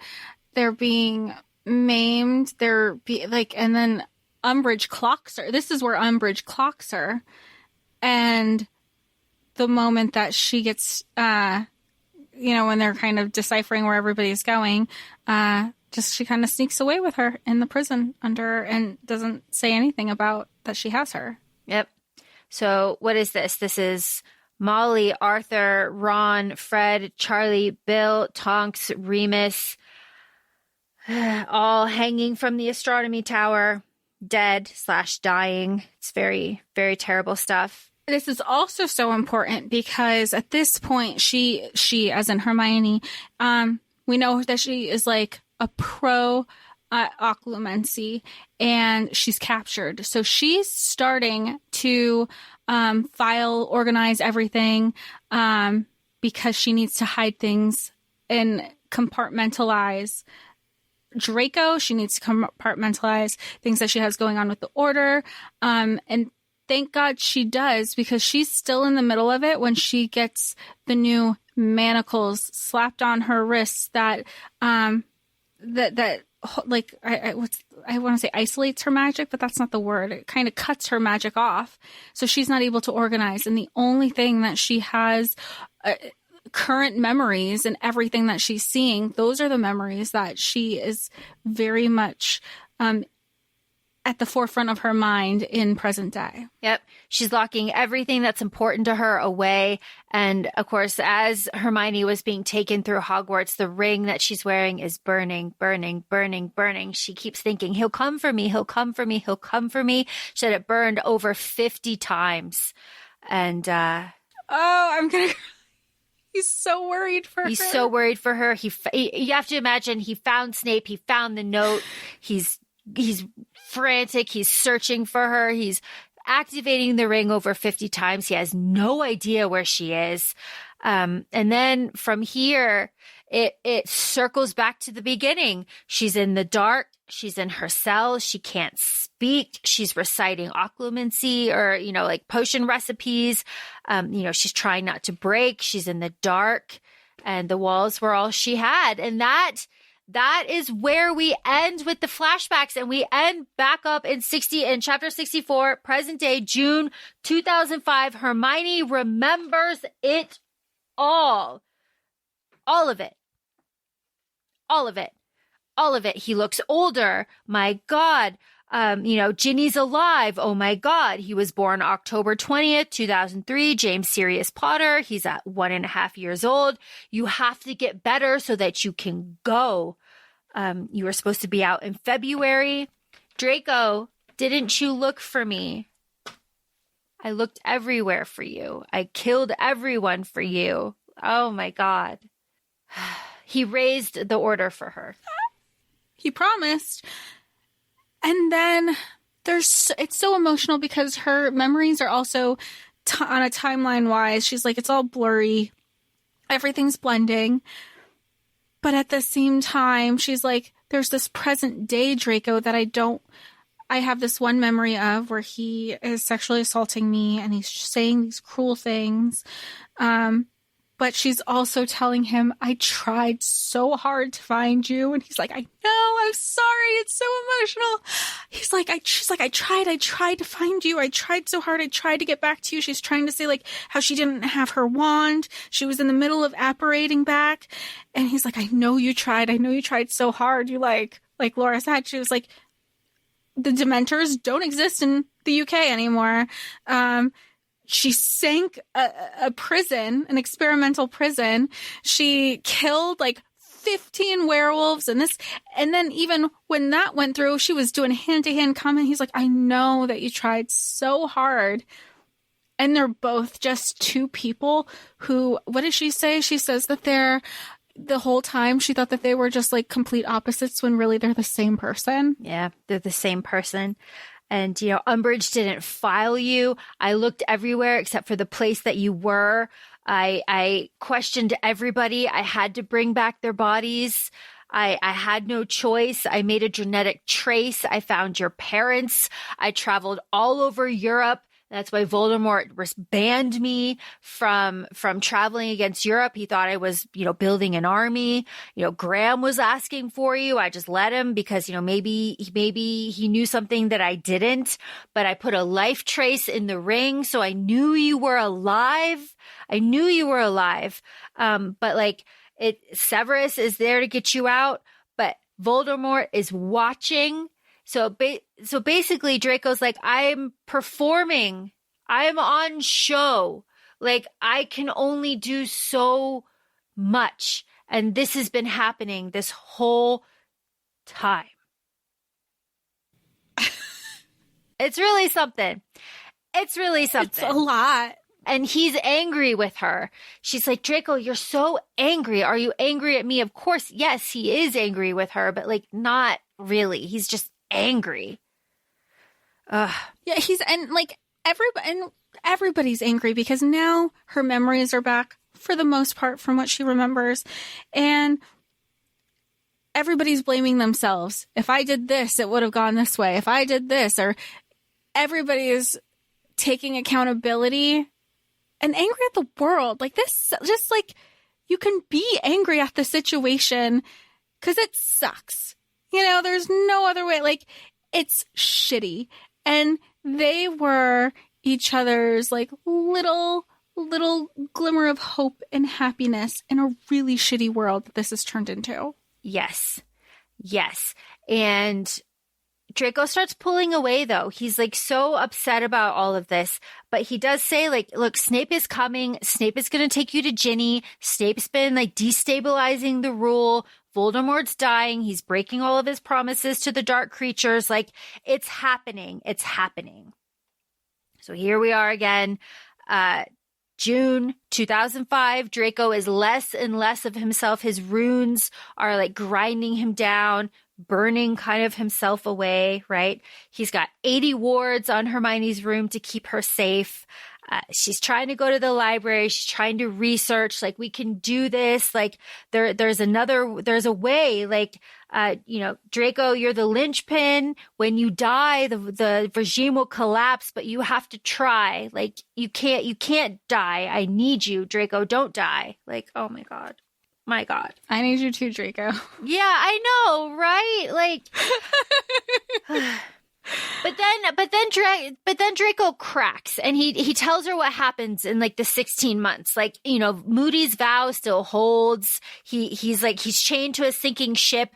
He's never gonna let her die with him. And she's like, no, we're gonna run away together. He's like, this has always been the plan. It always has to be me. I've got the mark. Even if I didn't, it still wouldn't work. This is the best that I can do. What we have in front of us now is a long goodbye, which of course we know he hates. I know. Again, from here, really, it's just very sad, tender moments between the two of them, right? I promised you always. That's all I have are it's just quotes. I love you. I wanted to share my whole life with you. And she's just she says, there aren't any exemptions. You promised me always. I tried. You need to try too. There aren't any exceptions or expiration dates on always. This all the sweet, tender moments, all of the one-liners, everything that they share with each other. You're in. You are how can I fight for you? Yeah, especially there's a very sweet moment when Lucius is torturing somebody where Narcissa and Hermione are touching hands for the painting. That's very sweet. Again, when it's the second trimester and it's confirmed that it's a girl and Draco takes Hermione out in the yard and starts telling her I'd climbed this tree when I was a kid and I called for my mom and I did this and I did this. He starts telling her these childhood stories so that she will have something to tell the baby about him because he does not expect there to be there to raise the baby. He's Topsy will go with you. Oh my gosh. This is also when Hermione wants to start reclaiming sex with Draco because she knows that it was something that was very important to him. Well, and to them together too, because it wasn't just sex. It was like they got to a point in their relationship where it was just like almost exclusively making love with each other. And they both acknowledged that too. Mm-hmm. Yep. Here it's like, tell our daughter I saved you both. I never get to choose you. But this is when Lucius comes with the spoon port key, kidnaps Hermione and manhandles her, goes through her memory and just like crushes everything. Yeah, he had access to, so basically he was like, why is my son so infatuated with you? She has her manacles on, so she can't like nothing. And she has her memories back already. So she hasn't been able to kind of file them the way that they were supposed to. And she starts telling him the truth. Like, she's like, I don't know how to tell you, but like, Voldemort tortured your wife. And he's like, you're lying. You're a whore. What do you have my son all whipped up about? And at this point, Lucius has already killed Draco's wife, Astoria, because she was just being annoying. So, like, thanks for that. And he's not being careful with the memories. He sees the memory and then just kind of tosses it and crushes it away. But now she's seeing all the memories of not just Hermione and Draco having sex, but also the moments where Draco's telling her stories about his mom. Because Hermione also says, like, tell me something about your mom. Tell me something that you don't tell anybody, that you don't feel like you could share. Like, all these sweet moments. And he sees Draco saying all this stuff about how Voldemort has tortured his mom, how she was like dependent on potions so she can just kind of feign some sort of sense of normalcy when Lucius was ever in town.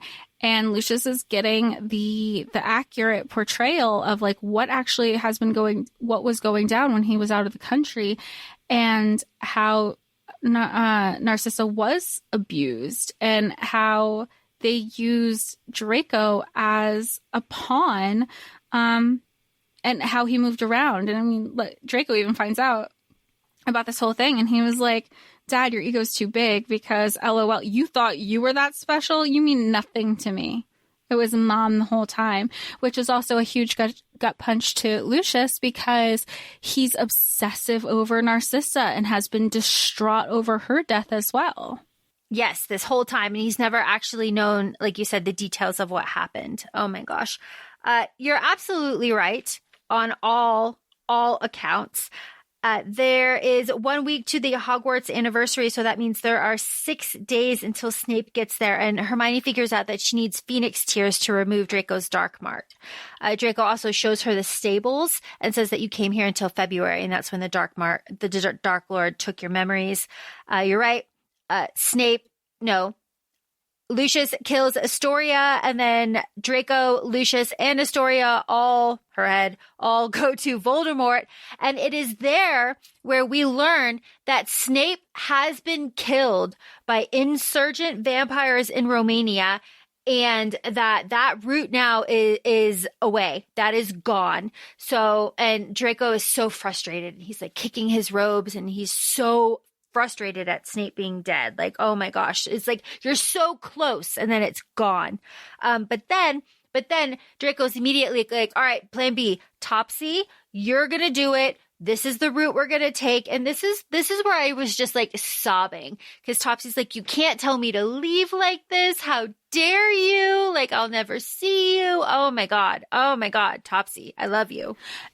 And she's also like trying to position herself like, I can't be the one that leaves. Like, what happens to Hermione? Like, I need to be here to take care of her. I've had her back. She has the baby, this, that, the other thing.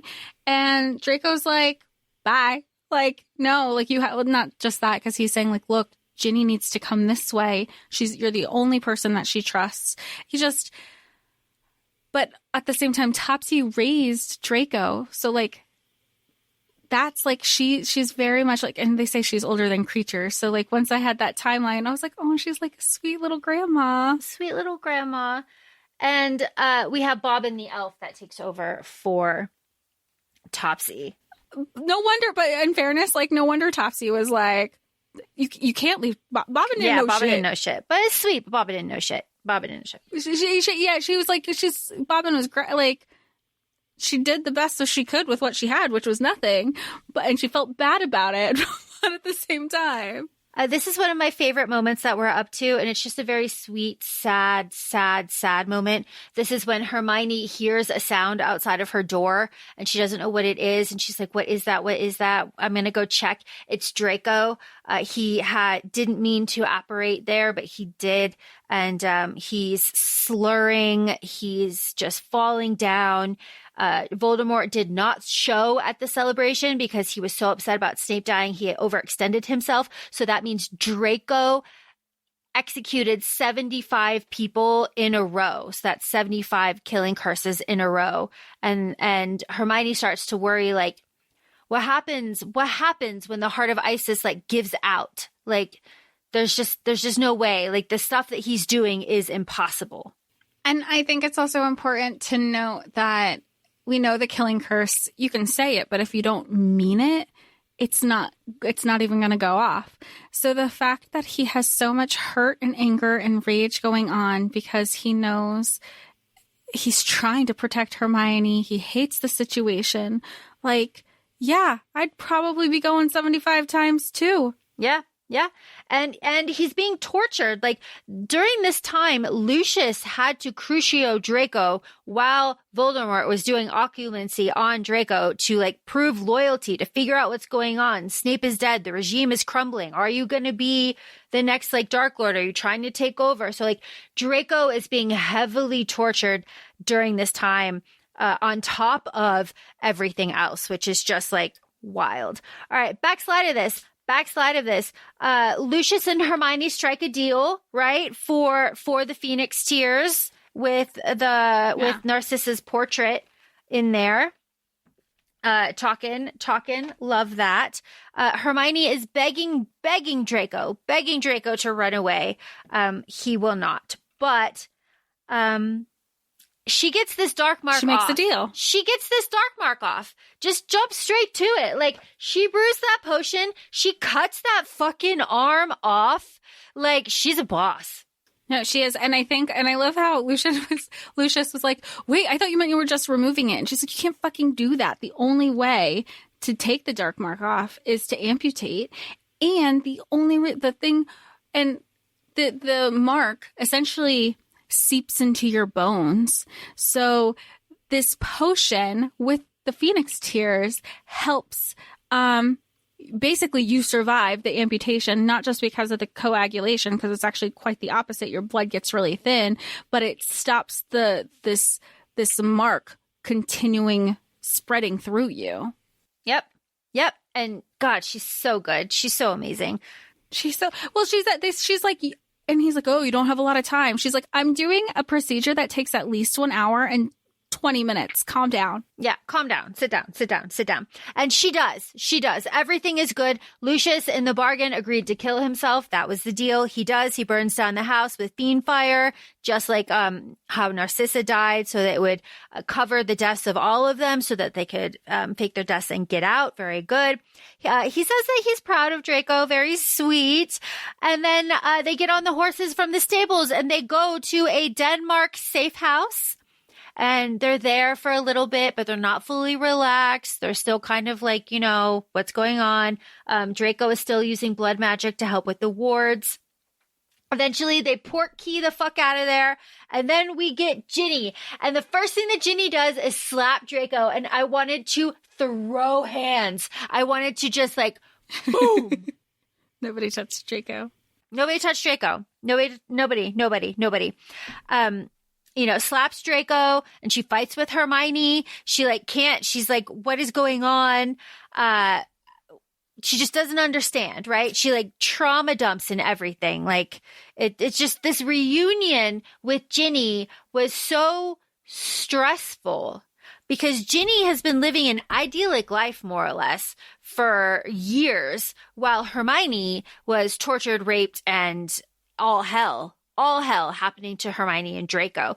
So to finally have this reunion is just like this ball of pain that neither of them were like really expecting, because neither of them actually thought that they would see each other again. Well, and this is, again, why I love Draco, is that when Hermione isn't looking out for herself, he's looking out for her, because Hermione is tired. She doesn't also want to be rude. And then Ginny is asking these questions. She's obviously upset. She is in Hermione. Like, she was like, I didn't think that some of these questions would trigger me.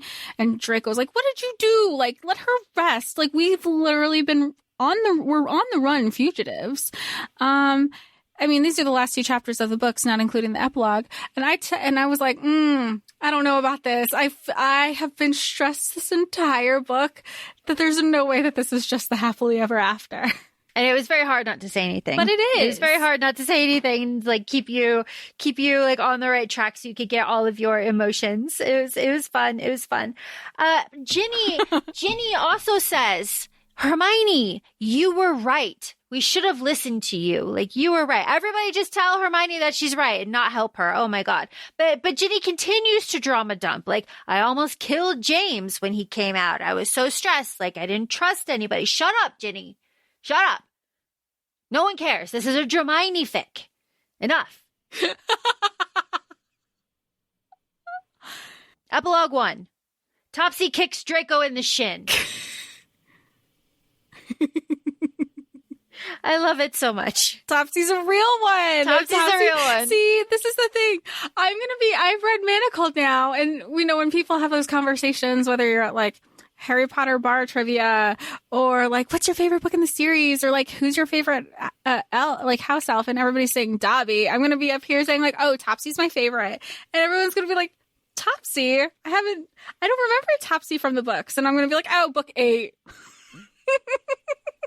That's right, because it's canon. Because it's canon. So we have Topsy. We have this beautiful house in an island in Asia. A beautiful house with the paper lined walls, sliding doors to adjust the height, the width, all of it.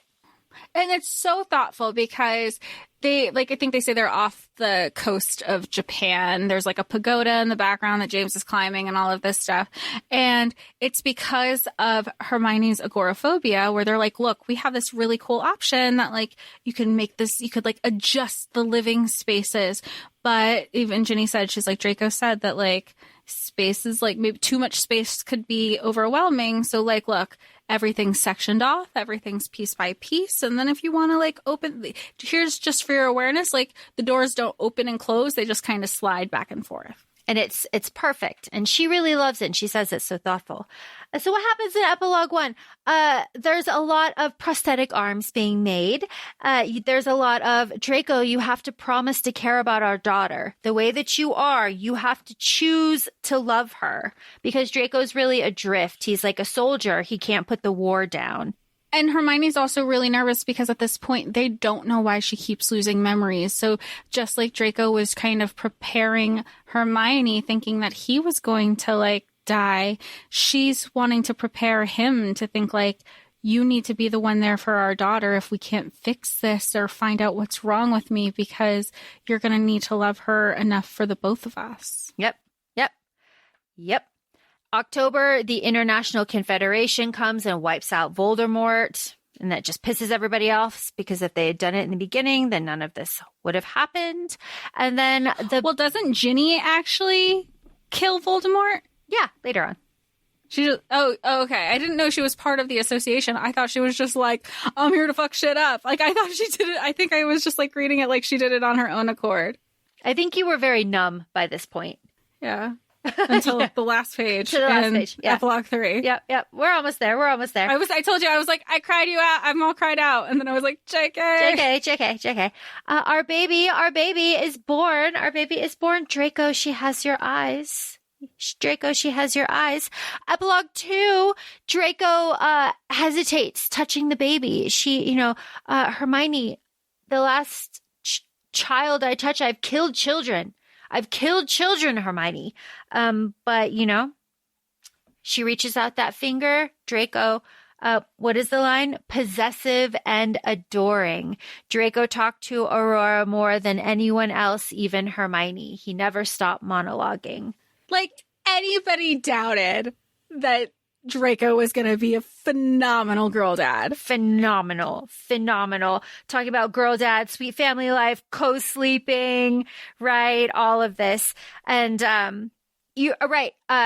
Jess, you mentioned again, after their daughter is weaned, they take Hermione to a mind healer that says, like, just keep her, like, no stress. Her mind is damaged, but like we'll be very careful, and she'll be all right. There might be some slipping, but she'll be okay for the most part. So that's good. Just no stress. Like, she cannot go back out, like, into the real world. That would be too much. So good to know. They're all still traumatized. That's shown to us by the James fight that they have. They all come running in with weapons. They thought it was, a knife. They thought it was Voldemort coming back. The news is spinning the trials, right? The denials are happening, pushing everything away, all of that stuff. Ginny can't stand for it. So she goes back in November 2008 to blow up Voldemort. And Voldemort is dead by January 2009. She drags his body out of his castle. Ginny's a bad bitch. Yeah, she's kind of grown into that a little bit more because she's like, I think a lot of it's just coming from like all her stories of like talking about like her family. And she even says that to her son and to Hermione and Draco. She's like, I keep preaching about them and I feel like I need to do something more. Like, and because she's having survivor's guilt too, because they're all of like 3 people on this island. Yeah. She's like, I have to do something. Like, they're going to forget everything. Like, someone has to go and stand up for the surrogates. And she does. I love it. She's like, you know what? And we're going to rebuild Hogwarts, and I'm going to be the dark defense against the dark arts teacher. Like, that's what it's going to be. My note here is Ginny bitching one more time about Draco, about how he signed all of the paperwork and about how he is too intense. I'm sorry, Ginny. Be less jealous. She's like, I can't go without saying this. Otherwise it'll sit like with a heavy heart. Like, you're the only one who doesn't see that Draco's really bad unless it's to you and Aurora. And she's like, really? Because he got you out of here. He has kept you with all of his house elves, like, a sustainable life. Like, but you want to say that he's okay. And what? Yeah. And what? And here's the most beautiful, one of my favorite lines. If he's a monster, I'm his creator. Who or what did you think was the source of all of his rage? Say less. It's so good. Say less. So what happens? James and Ginny, they go to the Wizarding World. They rebuild it, whatever. 4 years later, after this, Draco found and killed Healer Stroud in Brazil. We love a man that just, takes all those loose ends and clips them. That's all done. They fight about it a little bit, but, Hermione's glad that Stroud is dead. Now we are at the end. 10 years later, August 2024. So next year. We're in the future. We're in the future now.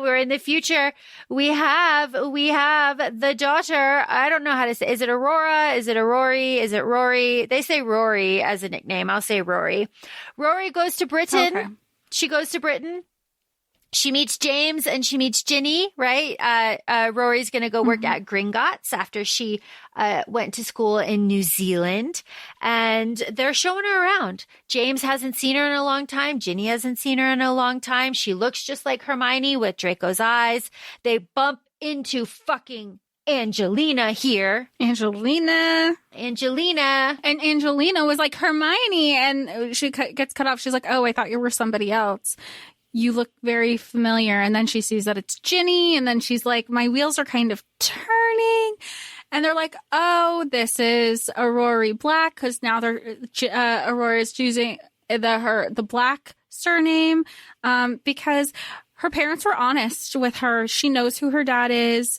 And Ginny has like, they know the truth. And that was, and and Ginny still wanted to kind of like make it right. You know how she wants people to know the truth of the history that happened in the Second Wizarding War, but to an extent, Ginny, both Hermione and Draco are like, we need this peaceful, calm life. Like, we're both technically wanted. We're both fugitives. Like, and even if Hermione's name gets her name cleared, there's always going to be a negative association with Draco.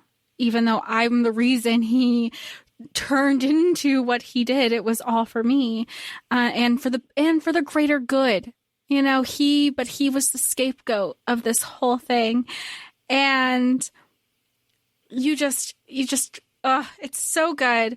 But then, because Ginny came back after everybody thought that she was dead, she's like, oh, you know, the Blacks, you know, this family that helped take care of me and kept me in isolation while all that shit was going down. And Angelina's like, the Black, like the Black family name? Like Sirius Black? And Rory's really good at like playing stupid. She's like, Ginny, do you know what they're talking about? And Ginny's like, oh, look at the time. We gotta go. And they go to a bookshop and they read about the war in a book. Just tell me about the picture. The picture is the picture that Ron, Harry, and Hermione took at Christmas, the Christmas fight, the day of the Christmas fight, at the Weasleys, because they're all in their like Christmas sweaters, and because it's they're not in the Muggle world, they're in the Wizarding world. They're always on a loop, and Rory's looking at her mom. She's like, I don't see a lot of pictures of mom from like the war. And she says like her lips are like turned up into a sad smile. And she's always looking into like these history books to see what's said, because James also meets her there. And you know something's happening with them because she's like, ooh, he's not skinny anymore. He's looking good. But despite that, she's just like, I keep thinking something else is going to be said about the past and the history. And James is like, it's not fair that they're just bylines. Meanwhile, like Ginny is like, everything that I did is because of your sister. Every idea, every tool, she's like, you need to coin your name. And she's like, and Hermione's like, I'm not supposed to exist. I don't want that notoriety. I just want to be able to love my husband. She was a non-active order. What? You want to say it? She was a non-active member of the Order of the Phoenix. She did not fight. And she fought the hardest and the most, and is the reason anything got accomplished. The end. The end. We did it. Just you did it. You did it. I don't know. Like, and I even said, like, you've done this 3.5 times, and not once were you, like, desensitized from it. Like, and you said, but how do you not be? Yeah, how do you not be? How do you not be desensitized? I think in a work like this that is so masterful, that is so long, that hits so many emotions, that a reread is not only wonderful, beautiful, and required, but you will hit something new each time you reread it, and it will stick with you. So you will connect all of these things to make this like beautiful portrait of something that is kind of hard to tackle your first go. It's a lot. It's a lot of trauma. It's a lot of trigger warnings. It's a lot of pages. And it's a lot to ask someone to step out of their like canon Harry Potter and say, hey, what about this though? Because this is better. If you just give it a chance. Better.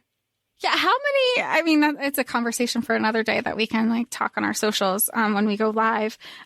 So, this episode's already running long, so I won't drag it on more. But I will say, is there one standout moment that's your favorite? Or do you feel like it's sprinkled like, and this one, and this one, and this one? Like how, because you've brought them up throughout the episode. You're like, but what's something that stands out to you most?